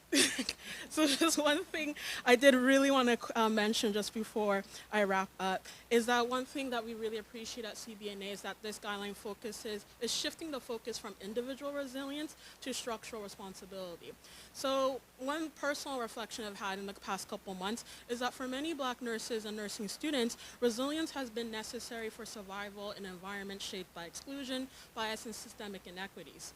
Resilience is really powerful. It reflects our strength, our brilliance, our community, and it's something that we should be deeply proud of. However, more recently, I've been reflecting on that resilience should not be a prerequisite for belonging. We should not have to fight to justify our presence in academic and professional spaces. We shouldn't have to endure harm to demonstrate our excellence. So what this guideline does is it moves beyond celebrating resilience and instead establishes accountability as a guiding principle across individual, organizational, and institutional levels. So instead of asking Black nurses and nursing students to simply be more resilient, the guideline asks organizations to measure, monitor, and transform the systems that are creating the harm. One thing too to also note, kind of echoing what Stephanie shared earlier in the morning, that the guideline also recognizes racial trauma and the collective emotional toll of the microaggressions and structural discrimination. And I felt when I was reviewing the guideline that acknowledgement was really important. It validates the lived experience while grounding change in that policy, that governance, and the measurable implementation strategies. So kind of connecting it back to CBNA, what this guideline does is really powerful that it validates a lot of the work that CBNA is doing, again, but situates it within institutional responsibility. So for example, similar to what Damilola shared earlier, recommendation 2.0 calls for the formal mentorship programs to address anti-Black racism in nursing, and mentorship is not framed as an informal support, it's positioned as really key infrastructure. Just to quickly build on that, also the zero policy, anti-racism policies, again, the evaluation and the evaluation of the implementations that we're doing. So for example, one thing CBNA is doing is that, yes, we have our mentorship programs, but we're also looking at collecting data from it and the research regarding that as well, because that is underrepresented in the literature right now. So to sum it up, it just validates what many of us has continuously advocated for, that structural problems require structural solutions. So looking at the next 5 years, and I will be done, our priority is scaling infrastructure. We envision mentorship embedded within nursing education nationally, leadership pathways that are measurable and sustainable, policies and equity frameworks that remain in place beyond individual champions. And the goal is not temporary momentum, but we want to build those lasting systems so that future generations of nurses do not enter the profession expecting to work 10 times harder, but enter knowing that the structure itself supports their success. So it's not long-term work. It requires everyone here to move in alignment. So that's what we're really looking forward to. Thank you. And if you want to stay connected, these are the, Instagram handles of our academic chapters. And you're welcome to connect with me personally if you want to connect. Thank you. Did I do okay for that? Thank you, Sophia. I feel like Sophia was feeling the pressure, the time pressure. Yeah. Jeez, yeah, that's okay. Wonderful, wonderful, wonderful. Okay, without further ado, I will introduce and hand the mic over to Shelley, who's going to come up and talk a little bit about the Ontario Black Nurses Network. All right, hi everyone. I know it's, I was going to say Lori and I were laughing a little bit. We're like, channeling Vanessa Williams with Saving the Best for Last. We said, we're coming up. It's our turn soon, soon, soon. But in the meantime, I don't know if you noticed, I was making notes because I love just listening to the gems that other panelists will, offer up. It's been amazing just kind of being up here. I'm going to be a little bit more interactive, so sorry if you thought you were going to rest a little bit. Wake up, okay? But I can't believe that you were sleeping at all or resting, because listening to these guys has been so inspiring for me. So I've truly enjoyed this. I do want to congratulate RNAO, and I echo all of the sentiments that have been addressed so far. So I'm excited to be here representing the Ontario Black Nurses Network. So the first thing that I want to tell you is I'm going to spend the next, don't even bother timing, I'm going to try my best, but at this point, right. What I'm going to do is I'm going to tell you a few things that I'm not going to apologize for, and then I'm going to tell you a few things that we're going to take some action about, or that we have taken an action on from the Ontario Black Nurses Network, okay? So the first thing I'm not going to apologize for is key things, because these are the challenges that I think we've sort of alluded to, but the reason why we need these BPGs. So first of all, my name and my alphabet. That's what my kids call it, my alphabet after my name. I can't tell you countless times how I've been told, don't write all those letters out, just put the highest one. And I resist that. I resist it. And I say, I'm proud. And because I remember what my challenges have been at every step of the way as I was trying to get that. So 27 years now? 27 years ago, when I got my RN, I will say the lady at the bank laughed at me because the first thing I did was go to Royal Bank at the teller. Remember when we used to do that? Go to the teller, and I told her I need to change my checks because I need them to say, Shelley Phillip at the time, comma RN. And I haven't looked back since then. So, right? So, thank you. So I don't think we should be made to apologize for the things we've achieved, okay? But these are things that still happen to date. As of recent, like even within the last month, people have said, that's too long, Shelley, can we just put your PhD candidate? And I said, no, I've worked very hard for this, and I think we need to show, because we want to inspire others to say this is okay. The other thing I don't want to apologize for is just so you know, I think I am a good speaker. I'm also a black woman. That doesn't mean that I can only speak on black things, okay? And I want to tell you, what do you think is the busiest month for me as a black woman speaker? Every February. But guess what? I can speak like this in March. I can speak like this in April, right? So again, these are the challenges. I'm just letting you know, these are the challenges, right? And I live it. Another thing I don't want to apologize for is by sharing this space, by asking everyone here who isn't from the black community to share your space. That's all I'm doing. I'm not asking to take over your space. I'm asking you to share it. So we need to approach it like that. And I think the BPG does a good job in being part of that, to say there's enough space for everybody to live there. And that's one thing that we'll find is people will feel challenged because they think that that means I'm trying to come take your job. Maybe I am, but there's enough room for everybody to exist. As you can see here, if you've noticed, many of us are like friends in different spaces, right? Many of us actually, we've won some of the awards and it's lovely the way in which we can support each other. And so there's enough space for everyone to exist. Okay, so remember, not apologizing for that, okay? All right. So the reason that I started Ontario Black Nurses Network was because, you know, it was started, of course, after the murder of George Floyd, but I was always black before that, just so you know. I didn't in 2020, I didn't just become black. But I'm just in case anyone was wondering. But the reason I did it was because I have children who are now trying to navigate the world as black individuals, and there are challenges that they're facing. And so I think it was important to show them that my legacy, what I want to leave behind, is to show them how you can cause change. And so I didn't set out to do this. This is amazing.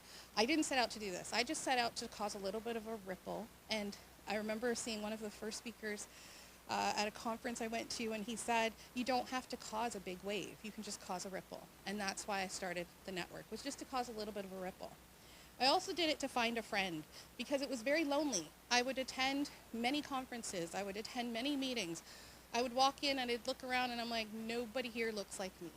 No one, not at all, right? And so I said, it'd be nice to find some friends. And since that time, I found many friends. A lot of you are in this room, actually. Like, we've done things together. I have some of my students, old students, new colleagues. Like, it's amazing looking around. But that's why I started it, was to be able to come into spaces, right? And bring other people into those spaces as well. I know I'm fortunate because I am Canadian born, and I have a Canadian mentality, which I think sometimes doesn't stop me from pushing the envelope a little bit more. So I use that power and privilege to bring other people into the rooms when I'm invited. Because I do get invited to some rooms. As soon as I walk into the room, what do you think they say when they hear Shelley Philip Laforet? What are you expecting? You're not, no, but my friends, I can understand it, but not speak it very well. But I walk in, and many times as soon as I walk in, you look around and someone says, oh. I've walked on units as a manager, and I've had that where they said, oh, interesting, right? So that's why I started the network, is to not feel so alone and to not have others feel so alone. So as much as I hear about just driving policy, driving change, that's amazing. For me, when I started this, was just to find a friend, to say, are there other people? And I've been fortunate enough to find friends that we, meet each other at conferences where it's like we've never left each other. I found friends who will help drive initiatives, found new friends that we're going to be doing collaborations and working on, and that was the whole purpose of starting this. So I know Sophia kind of touched on this, where she said about blackness has come to me in a sense of being out of place and not belonging, and that people of African descent, black, are continually asked to validate and legitimize their existence, okay? I have been told, well, we don't really need you as a speaker at this event, right, because you speak about black things, okay? I've been told, you heard this government grant that I won. I actually had a colleague tell me, oh, you won it because you're researching black things on my first time, yes. So this is a way in which it's embedded and permeates within what we do, okay? And so it's nice to know that these BPGs are here to help add the data. As you were saying, the data, if it exists. But this is also validating what I'm saying here, right? Only with the data will people remember that we're here. So I'm glad we're making these changes. It shouldn't have to be this way, but we're trying to move the needle a bit. And now if you look at this cartoon, what do you see here? If you can see it very closely. All men, all white men, one black woman. Maybe I'll ask some of my colleagues who are from the black community, how many times have you gone to an interview where this is what you face? And if it isn't all white men, it's all a panel that does not look like you. Yeah? Put your hands up if you, yeah, I was gonna say. Yeah, right? And how does that make you feel? What? Sorry? Intimidated, yes. So when they start bringing in 6, 7 people for a job that historically, when that person applied, how many people were in their interview? 1, 2 people. Now it's 6, 7 people. I've gone to a panel of 8 people, right? And you walk out of there saying, well, really, what's the point, right? Okay, so this still exists, and this is again why I keep going back to, it's important for us to be part of joining together, right? And we don't just have to have people from within our community, but also great accomplices or allies, right, to help us when we're doing this. So racism does exist. Just a pointer, racism doesn't just exist outside of our race, it also exists within. So it's important for people to know that as we might be battling racism from other races, we do also face racism within our own race, okay? Again, I have an English-sounding name. I've been told you're not black enough, okay? I've been told you speak very well. You're not one of us, okay? And so these are the things that we face, all right? So I just wanted to share that with you.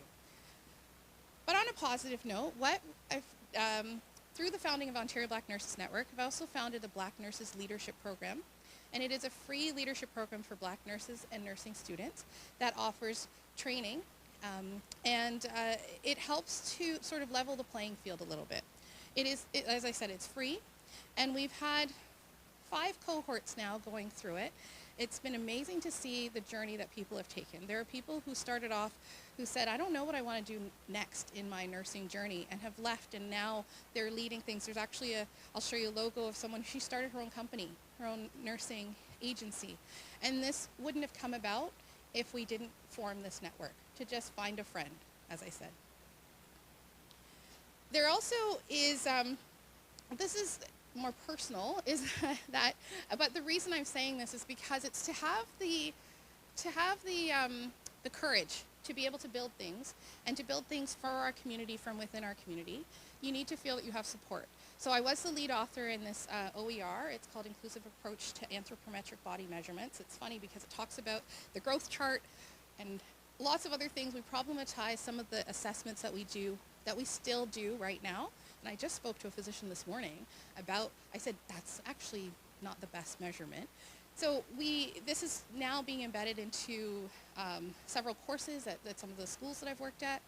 And it's a great way to start problematizing the things that we've been using and doing for years and years and years. And how can we change it? And how can we have a body of knowledge that actually highlights what has been happening to our population, right? To all marginalized populations.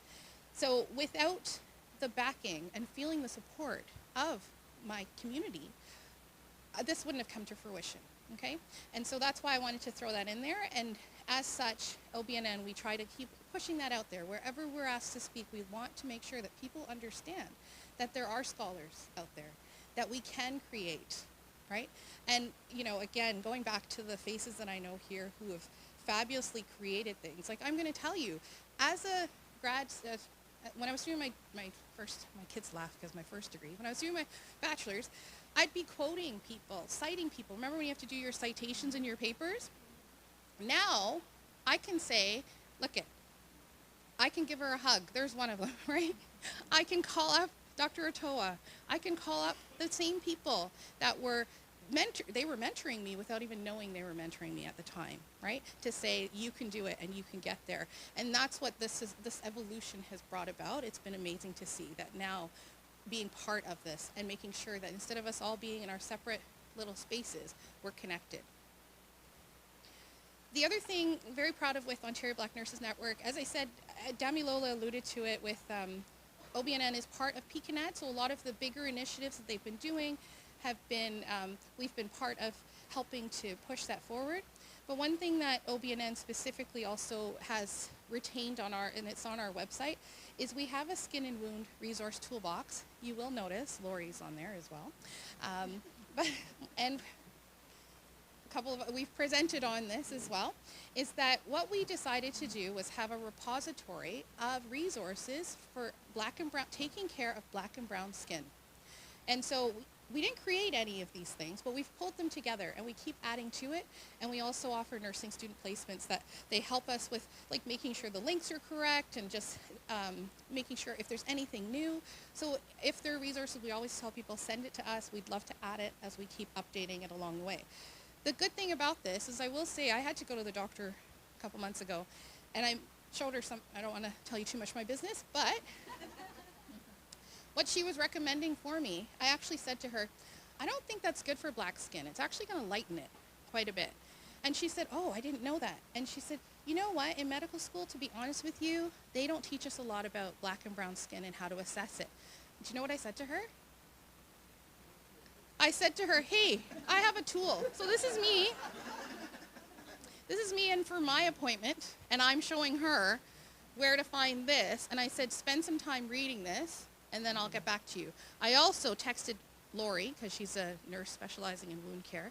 In the doctor's office, I'm texting her saying, hey, they're trying to give me this. What do you think? What do you think we should ask for, right? This is why it's so important for us to be part of the discussion, okay? Because, again, lived experience, I want to share that with you. And this now, I've noticed some health assessment classes in some of the schools, again, that I've worked at, they're embedding this into their curriculum as well with skin assessments. So very proud of that. Thank you. And so we know we can't work in silos. This is my last slide. We know we can't work in silos. So it's important for us to collaborate. Remember I was saying about that nurse who now has her own company? That's Postpartum Travel Nurses. It's amazing, like just to see her journey. Working with the Canadian Nurses Foundation on the board. I am the only person of color on there, but that's okay, and I cherish that and welcome it because I do say stuff there that I think it's so important. But I also think our voices need to be at the tables, right? And so that's an example of where there's a voice at a table, and hopefully we can continue to grow that way. The Black Healthcare Professionals Network, that's multidisciplinary. So there's other healthcare providers from other specialties, and it's a great way to be part of this, again, that collaboration. So we can't work in silos. It's important for us to, when we get through the door, to open the door and let people walk past, and I feel that that's what my premise of why I started that too, was to say, you know what, I can speak, but I know someone else who can speak better too. And that's what we need to keep doing. So to sum it up, I just wanted to tell you, and thinking about in relation to the RNAO and the work, and we've done some work with the CNO, I know with RNAO asking us our thoughts on some of the work, the amazing work that's been coming out. But I think it's so important that to recognize that, yes, I did this to start finding a friend just closely. But now we found bigger friends, right? And like bigger areas, bigger amounts of friends, because now look at how we can be part of the RNAO's discussion and how they're moving the needle, how ONA and how they're moving the needle, the CNO and being part of that too. And I think that that's why, looking back, I never thought it would be here, but it's great to see where it has been. And I think that that's where I just, commend the people who've been behind pushing me up, and I want to continue pushing others up as we go along. So thank you very much. If you want to, if you want to reach me, I think there was a, there. If you want to reach me, you can look up Ontario Black Nurses Network, or you can even ask Lori. She knows how to find me. Thank you very much. What did she say? What? Oh yes, I'm on LinkedIn. Oh, that's right, Paula. You follow me on LinkedIn. Yes, you can follow OBNN on LinkedIn too. Yes. Thank you. Thank you, everyone.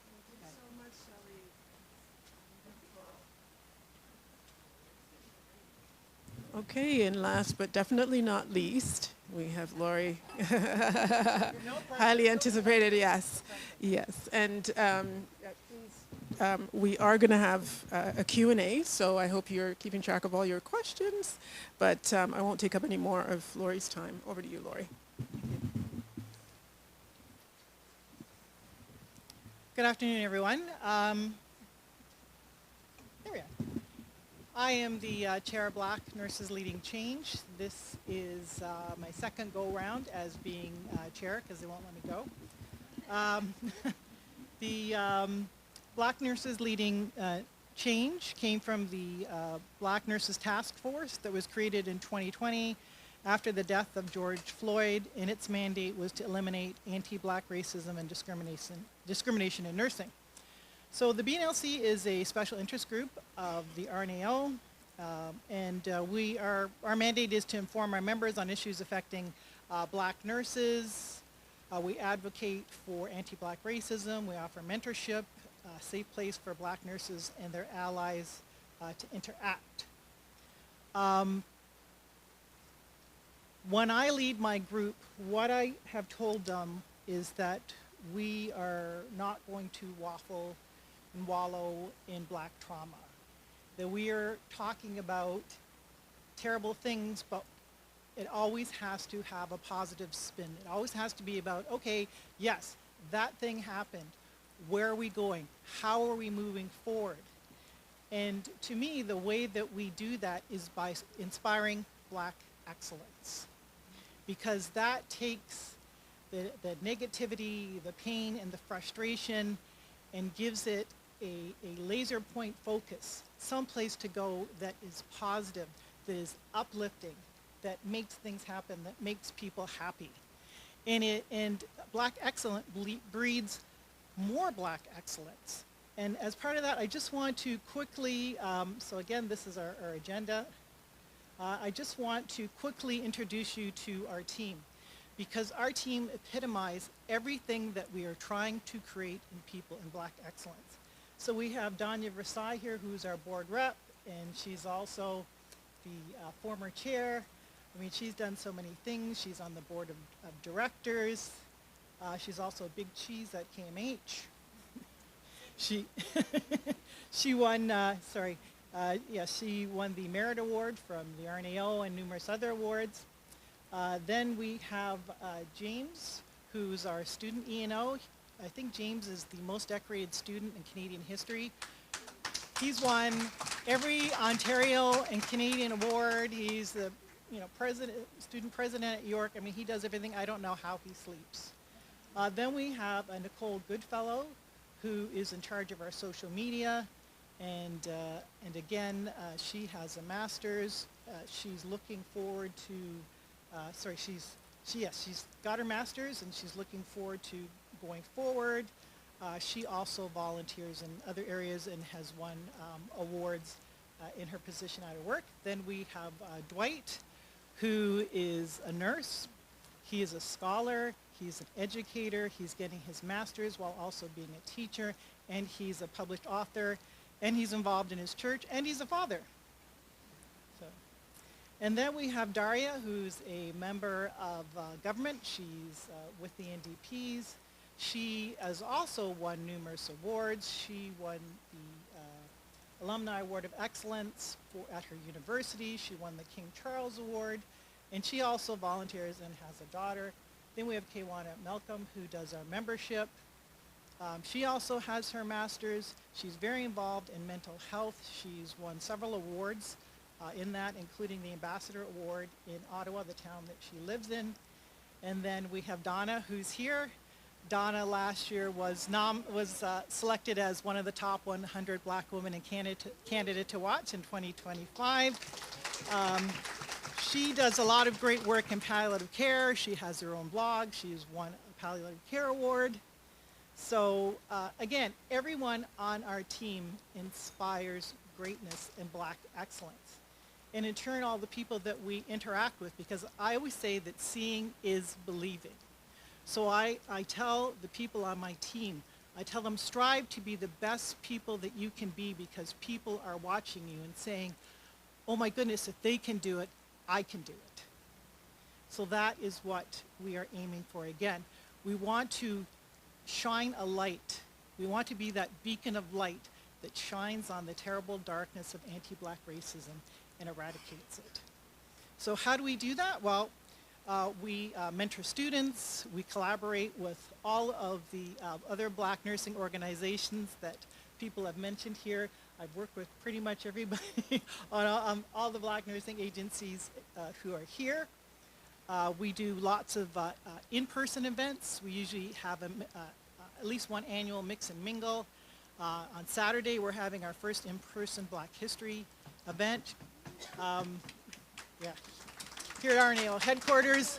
We are also, I'm involved with Raul Pinto, and I are filming a documentary on Black men in nursing, which was inspired by the webinar that we did on Black men in nursing. So all these things, again, we're trying to think of, okay, how can we inspire our Black nurses to greatness? How can we help them make the world a better place? So, and it's again by being the best people that we can be, which in turn inspires other people. So in the future, what are we looking to do? Well, more of this. We're going to have more webinars. We seem to be moving the needle. Our webinars are very popular. Again, we've had ones on Black men and their mental health. We've had a webinar on accessing postgraduate studies. Thank you, Dr. Bukola Salami, for doing that. We've had webinars on creating your own nursing brand. Our other webinars that we're going to have in the future include, again, another webinar on Black men in nursing and mental health care, on Black maternal health, on resilience, on International Women's Day. The CNO are going to come and talk to us about their findings, right? Stephanie Buchanan's going to come and do an in-depth dive into the best practice guidelines with us. Our webinars are very well attended, and apparently they are making a difference. I can tell you that because one of our webinars was actually Zoom bombed by racists, which just goes, I mean, we were traumatized, However, what that showed us was that we were doing the right thing. If we're drawing attention of those people and they are feeling threatened by us, we're doing the right thing and we need to keep going on.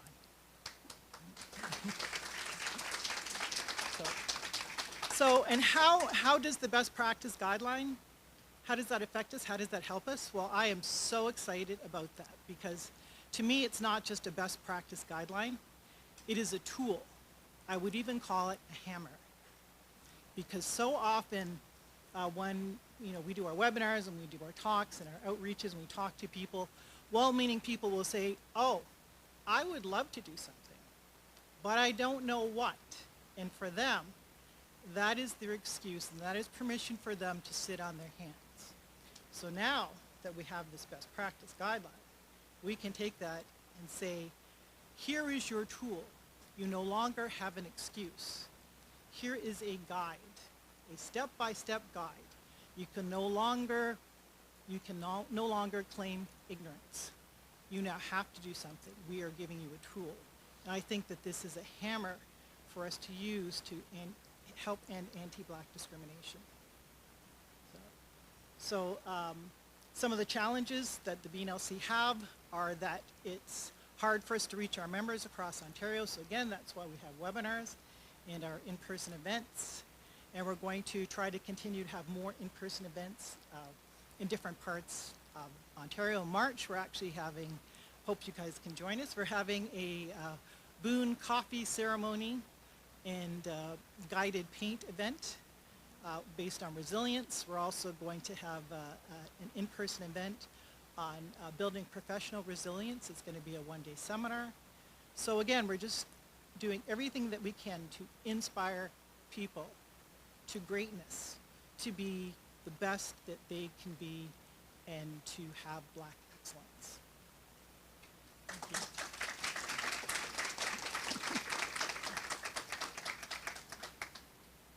And feel free to follow us on social media.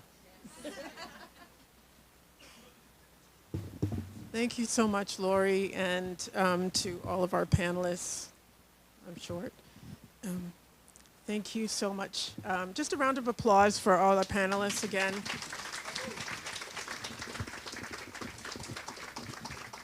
Thank you. That was absolutely fantastic. I don't know if we've got a few more minutes, and so we can definitely take some questions. I think we've got about 15 minutes. And so we've got a hand up already. Got a question in the back. And then we'll go to Angela. Yeah. I want to, Angela and I have had a discussion, and Doris and Morgan. Angela confirmed that you do not know if your data includes any Black nurses from Northern Ontario, certainly Northeastern, which is Region 11. What I was told by Angela is, what my understanding is, Angela, is that the questionnaire was sent out to all the regions, and then it was taken. There's only 250 included in that. And I am wondering very strongly if there was nobody, there was no Black nurses that responded to the questionnaire. And I suspect it was because the questions, they didn't identify with some of the questions, because I have worked with many Black nurses in my long career, and they lived in my neighborhood. We worked together. We had children together, and I'm wondering if our data is just from Southern Ontario. And I want to apologize for bringing this up, but I am very concerned that the data may not be sufficient. So I can only tell you, thank you. I don't recall the question, first of all, but that's okay. Angela says that you did ask her. That's incorrect. There was people from all over, and the colleagues, the co-chairs, selected the people based on the criteria from across the province. Thank you. Questionnaire was sent to all the regions, and 250 something people or nurses responded to it. That included students as well. And when we did this election, we tried to choose somebody from each of the regions because we wanted it to be representative of the whole organization. And it was, and I can't go back and say, because I don't have that data anymore, okay? It's so old. Yeah.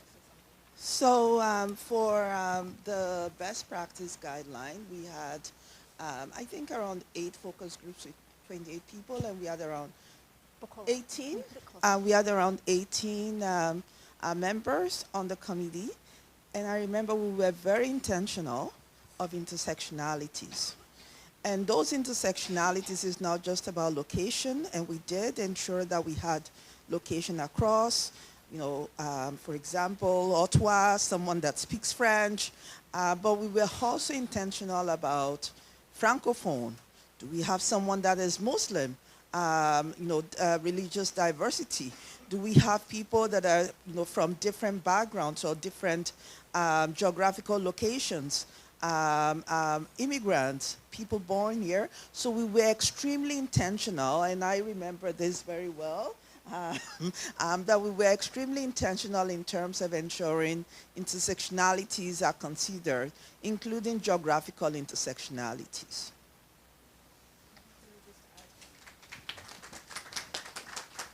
So I'm just wanting to make sure that I understand the question. Do you mean in reference to who was on the panel or who was the Black Nurses Task Force? Yeah, definitely, absolutely. And even within, within the guideline as well, we actually had an expert panel member from up north, from the northern, I think it was Sioux Lookout, worked, that was on the panel as well. Couldn't continue. So we have a matrix that we look at, and we make sure that we are including folks from all over, so that all right. I want components are to considered. know because I don't see any of them here. Right now, I don't see them. I don't know them. I don't know if they would want. But I just want to know that they are included. Yes. Yeah. Because we're talking about inclusion, and I want to know that Northern Ontario is included in the data and also on the committees. So in the committee, they were included. In the panel, they were included. But I have a solution for you, because I like solutions, so do you. Organize with the Algoma chapter, please, a session. And Stephanie and colleagues, Bukola and others, Angela, all of the panelists will come and present to you. Please go ahead. Anytime, any day. Thank you.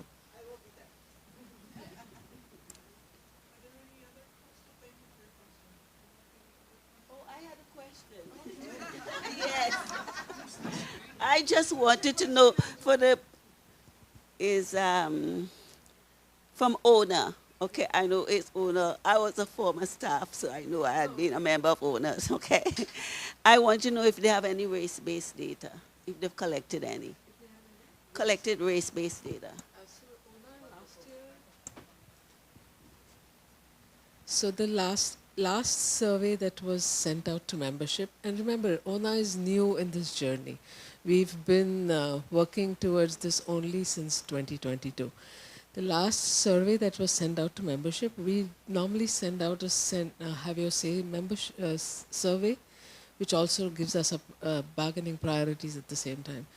We did collect race-based data, and that is the aim. Is we want to know, because without that kind of data, none of our efforts are going to be directed where they're required. So we are looking at how, I know the data is still out there, it hasn't been compiled, But once it's done, there will be, and we will look for advice as to how best we can deal with it. I would like to, when it's Yes. finalized, I would like a copy because I'm looking at an article going to submit for publication. Okay. And one of the things, and it's American Journal, they're asking about our race-based data. So I am trying to think about how many organizations now in Ontario, and maybe I do have ethnicities, not have a twisted tongue right now, from across Canada, Stats Canada, that is easily available on the internet. Yeah. But major organizations to see how many of them have collected race-based data. Because one person even asked me if we have any black nurses and the NP group in RNU. And I know we do just because I've worked with one, but I don't know the numbers. Yeah, no, so I'll absolutely take that feedback back. And the other thing to remember, though, is all the data is, I mean, the surveys are based on self-identification. So if somebody chooses to not identify for whatever their reasons, then we have no way of verifying that. But based on self-identification, whatever data has been collected, once I'm able to, I'll have somebody get in touch with you to have it. Paul-André Gauthier, I'm right now the lead for the Health Equity Consortium with RNU. Laurie was also a lead at some point. We published an article in December a year ago regarding equity with the different groups, and there's two Black nurse group working with us, the two SLGBT, and also the First Nation. We're working at different angles, try to promote respect through different diversity groups. And it's amazing because sometimes we think everything is working itself, but it's nice to have theory and policies and things, but we need it to be in action. Respect need to be taking place in the union. When you're working with your staff, they need to feel it. At the College of Nurses, you don't want people to complain that the College of Nurses is not helping and supporting, having policy. And then the different groups have to keep going with ensuring that people are aware what's going on instead of talking about sometimes nonsense and disrespectful. That's why the Health Equity Consortium of RNU is working hard on that. And right now, we're trying to publish, thanks to Angela, we're working on the last draft of the second big paper. Angela, it's a lot of work, but we're getting there. Yes, but next week we're working on that one. So just to say that we have to work with different angles, locally, provincially, nationally. And I think that's what is important in the message we're getting today. So interestingly enough, when you say, I'm black and I was black before and I'm still black, then you're right. The issues are still going on and we need to talk about that and say, not acceptable. Thank you. Yes. Sorry, as you're saying that, I just wanted to share a really quick funny story. Well, it's funny now, but it wasn't funny at the time, right? Because again, I've been black all my life. So it was like about 3 years ago, I went to a play out in Niagara, and when I was there, went to the washroom, and when I was there, I was washing my hands. I looked to the side of me, I said, that person looks so familiar, and washing my hands. Anyways, I said, wait a second, Doris? And she said, yes. I said, oh my gosh, it's so great to see you. We had a wonderful conversation. Our husbands were talking away. We were having a wonderful conversation. And that was a wonderful day because we were talking about nursing, of course, right? Talking about all the things that we're doing. That next day, and I want to share this because I want to tell you what the world looks like, right? That next day, on our way home, of course, I needed to go shopping. So I said to my husband, well, we're here in Niagara here. Let's go to the outlet store. Everyone knows the outlets there, and I won't name the store, but I went into a store and left there with the manager called security on me. Yeah. And so just to see that within the span of 24 hours, right, you can go from where highly respected, having these wonderful conversations, to someone calling security on me. And he did it because I asked him why he wasn't asking us if we needed help in the store. And he said, he's calling security. And I thought, am I being punked? Like, this does not happen here. What is happening? But he said that with the same tone, I had the same tone, and he said that I was acting up. That's what he was telling security. I had to tape it to say, I can't believe this is happening, right? But it was so interesting because people they judge you by what they see, okay? And they did not know that less than 24 hours ago, I'm here having a conversation with Doris, right? That I'm calling Doris to say, hey, Doris, what's, we're having these wonderful conversations. But because all they saw was this, I started getting treated like what we hear in the news. And I couldn't believe it. And I'd never sort of experienced it to that level before. But I wanted to share that because this is what is the lived experience. For me, that's just one day. For some people, that's their every single day, every single moment. That is what's happening. And that's why our voices need to carry some weight where they should be, right? So that these experiences start happening less and less. So as much as I'm telling you about it happening in the retail space, right? This happens in the healthcare space all of the time. And so we have to take notice. We have to make sure that we ensure that this is what's happening, okay? Thank you. So that's why I was going to say, so the respect is key. Go ahead. It's okay. It's okay. No, I was going to make it later. Go ahead. Go ahead. Okay, Lori. I met Lori at the hotel, I think, 2 years ago when Taylor Swift was playing, and the hotel was full of glitter. But we weren't. Helen, naturally we were glitting, but Helen Tyndale, Wellington chapter, and I just want to thank you all. It's been an amazing day this morning and your presentation now. I am so amazed at all the things that you have done since 2020 and the inspiration, unfortunately, that brought. You're doing amazing things at your work as well as for this Black nursing. And I just want to say I do have hope. And I think somebody used that word earlier today. I grew up in Brantford, and I, went to grade 13. I saw nobody in my school that was Black, and the Indigenous community is big in Brantford because the Six Nation Reserve is there. So I did see Indigenous folks. However, now I live in Guelph, and my kids have grown up with a multicultural organization or friends, because mostly it's a fairly big city, but it's also a university city.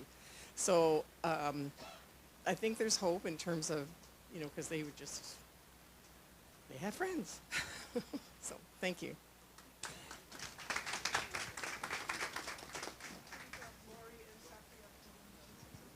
I just wanted to comment on how important it is to have these inspirational spaces for our Black nurses and our Black students, because I know, for example, when I was doing bedside nursing, whenever I would see, the new nursing students come in, I would pull the Black students aside and say, how are you doing?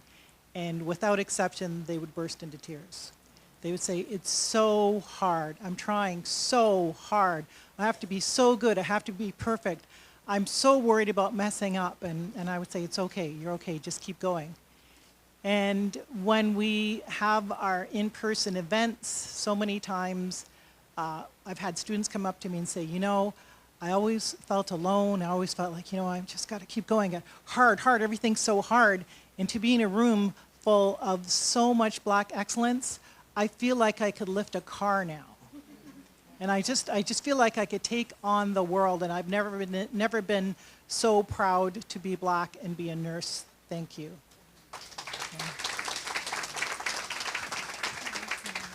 Hello. Oh, hello. Hi. Just really quickly building off of Shelley's story, I think, I really laughed at your comment on Black History Month being, February being our most busiest day, and our month, I should say. This week has been quite intense for me as well. And it just speaks to, and I kind of alluded to when I spoke about CBNA, the risk of tokenism. And I just want to remind everyone here when you leave that the work that we're doing is beyond February, and to really think about it throughout the year, every day. And also, when we come and we do these speaking engagements, I also think that, for many people who aren't Black, you listen, you empathize, and then you leave. whereas it's our day to day. That's what I was kind of feeling when you were sharing that. So kind of that, keeping that in mind, and also speaking to what Lori shared regarding the nursing students. For any educators in the room, I'm also an educator. Just reflecting on your role on leading the next generation of nursing students. When I first got my full-time role at Western, I was fortunate to co-author a course on communications, and one of our lectures is, it's like in the context of cultural safety, but how to respond to anti-racist comments. I didn't get that as a nursing student. So just starting with our first year nursing students and giving them that foundation to advocate for themselves when they go throughout nursing school, and for clinical placement as well. Just kind of random thoughts here and there, but I just wanted to add, just so you all know, that for Lori, myself, even for Sophia, these are volunteer positions, right? This is all volunteer. Off the side of all the desks that we have mountains of, I have a lot of marking to do, but off the side, but because we are not paid for this, right? I think that it demonstrates, definitely how committed we are to making sure that the voices are heard, that the spaces are there for people like, Sophia and I were joking because her name's the same as my daughter's, and she's my daughter's age too. She's just about my daughter's age. Anyways, just seeing what she's accomplished so far to then move forward, it's amazing to see that. And I think that ways in which the Black community can be supported is, instead of these things having to be volunteer and off the side of our desk, that it is paid work, right? That it is recognized, and it goes back to what you were saying about being respected for having the paid work too. So it's embedded into like the way that we're teaching. I know that we're trying to influence academia as we can, but it needs to be embedded so that is where we are headed as well, right? So I appreciate the lady who said about hope. That is wonderful, and I do agree there is hope, but we need to ensure that there's hope to also get to the spaces where the decisions are made, where the pay is happening, right? And just kind of wanted to build on that. But I commend these lovely people. I mean, I know it's your job, but I also commend the fact that you're doing it, because it's hard work, because you're pushing things forward in spaces where people may not want to listen to you, but you're doing that work, right? But I think that that's something that we have to continue to focus on, is how to make sure that it is respected in that way. So yes, thank you.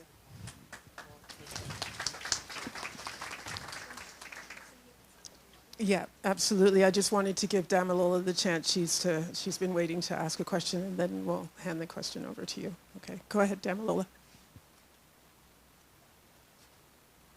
Thank you. I just wanted to add to the conversation.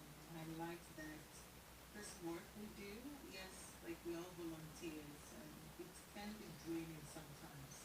And we have to acknowledge that and continue to acknowledge that, so that we don't neglect ourselves at the end of the day. And as Black nurses, Black individuals, I always say that I didn't know I was Black. Like it wasn't even in my vocabulary until I came to Canada. And my first experience kind of thinking I was Black was actually with my toddler at that time. Because I just said, yeah, everybody's nice, like let's just be human. But that wasn't the case. And since I realized that, I took it upon myself that I'm not going to let anybody, irrespective of wherever they're from, take my joy away from me because I'm Black. And I think I hold that to myself, and that's something I wanted to reiterate this out to them. Oftentimes, like, because we are all volunteers doing this at the side of our desk, we're sending emails like very late at night because we have other things going on. We have we have kids, we have families, we have every other thing going on, and we don't sleep a lot. It's a confession, and it was that. And it's also an encouragement. So I just wanted to put it out there that we should not forget ourselves in the middle of all of this. There is hope. I really like that word, and we can only benefit from this hope that we'll see in the future if we are alive. So wherever you are, stay healthy, stay sane in doing this work,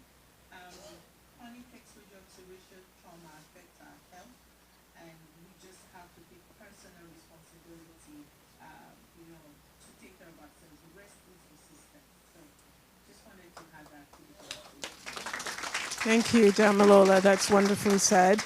I know that you have a question, but I just wanted to say that there isn't one comment or word of advice that wasn't captured in the guideline. I can't think of, I think we caught it all. I really do, and it's quite exciting to think that we captured it, most of it, I would say 99% of everything that's been discussed about race-based data, about tokenism, about minority tax, about committees, about compensation for work on committees, about mentorship, about education.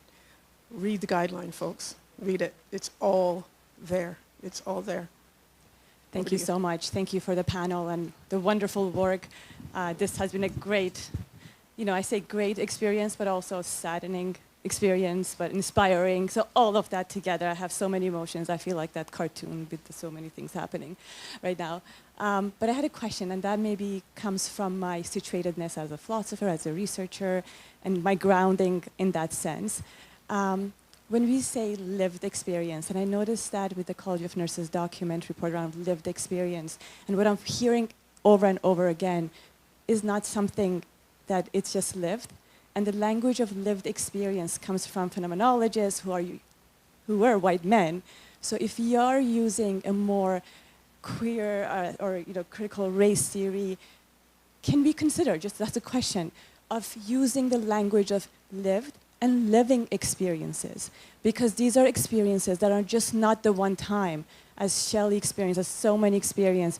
It happens not only in our professional lives or our personal lives, or going to schools and the kids being judged because of their parents' background and so forth. So just, I don't know if there's a response to it or a thought for the future as we write it, lived and living experiences. So, being a sociologist by background, the answer is yes.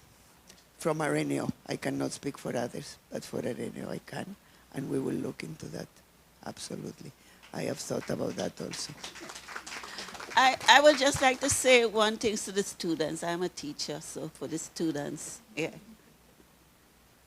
And I say to people, don't compare yourself with other people. You are one of a kind, you are unique, with skills and abilities. Never compare yourself to anyone. And don't let anybody put you into their little silos with their names. You are beyond that. You are special, you are unique, with abilities, strengths, and you have your contribution to make. Make your contributions based on all the skills, abilities, and knowledge you have. Don't compare yourself to other people.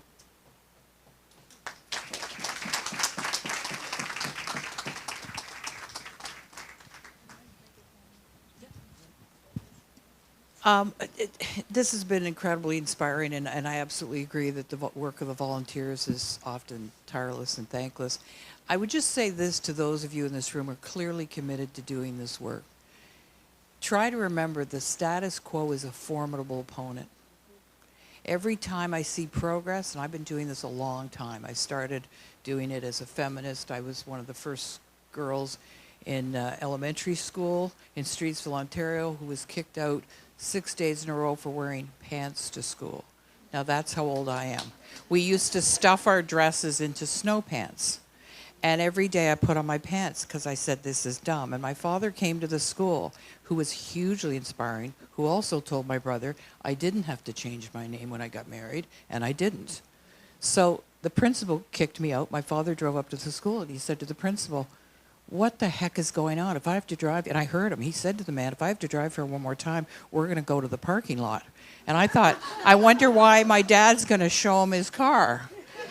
And he said, I don't care what you say, she's wearing pants. The principal had an assembly and pointed at me to shame me. And he announced girls could wear pants to public school.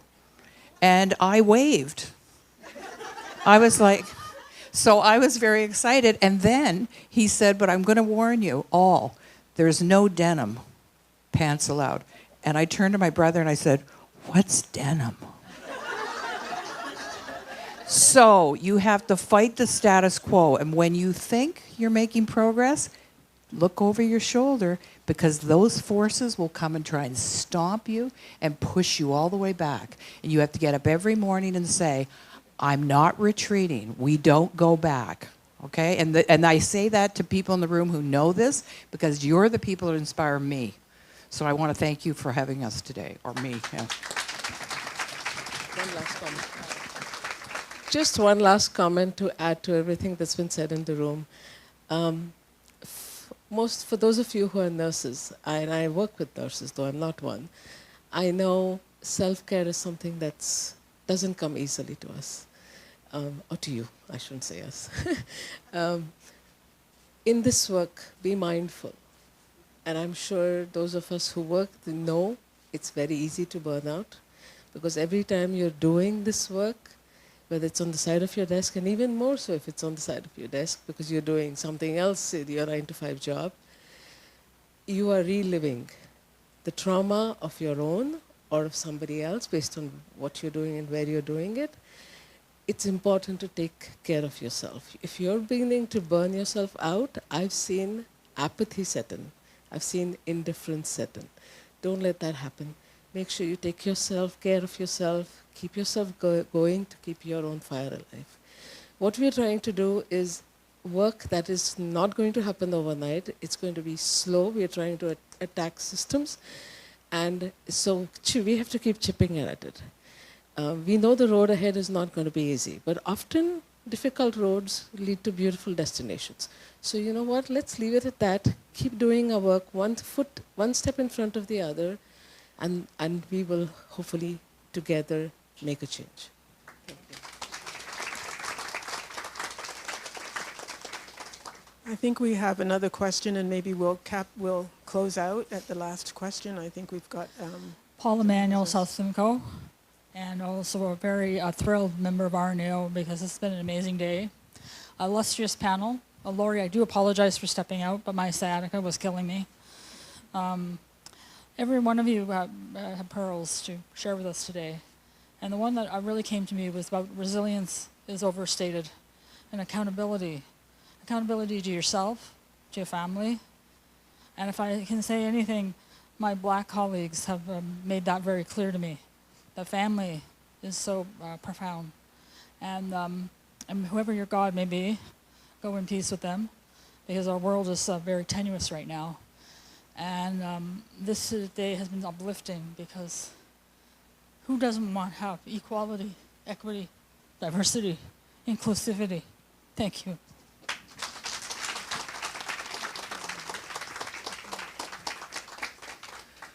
And so with that, I just want to thank our panel again. It's been amazing. You know, I feel so connected with everybody, and it was just wonderful. It was a wonderful discussion. And yeah, I just want to thank each and every one of you again. And read the guideline, everybody. And sorry, I think I have...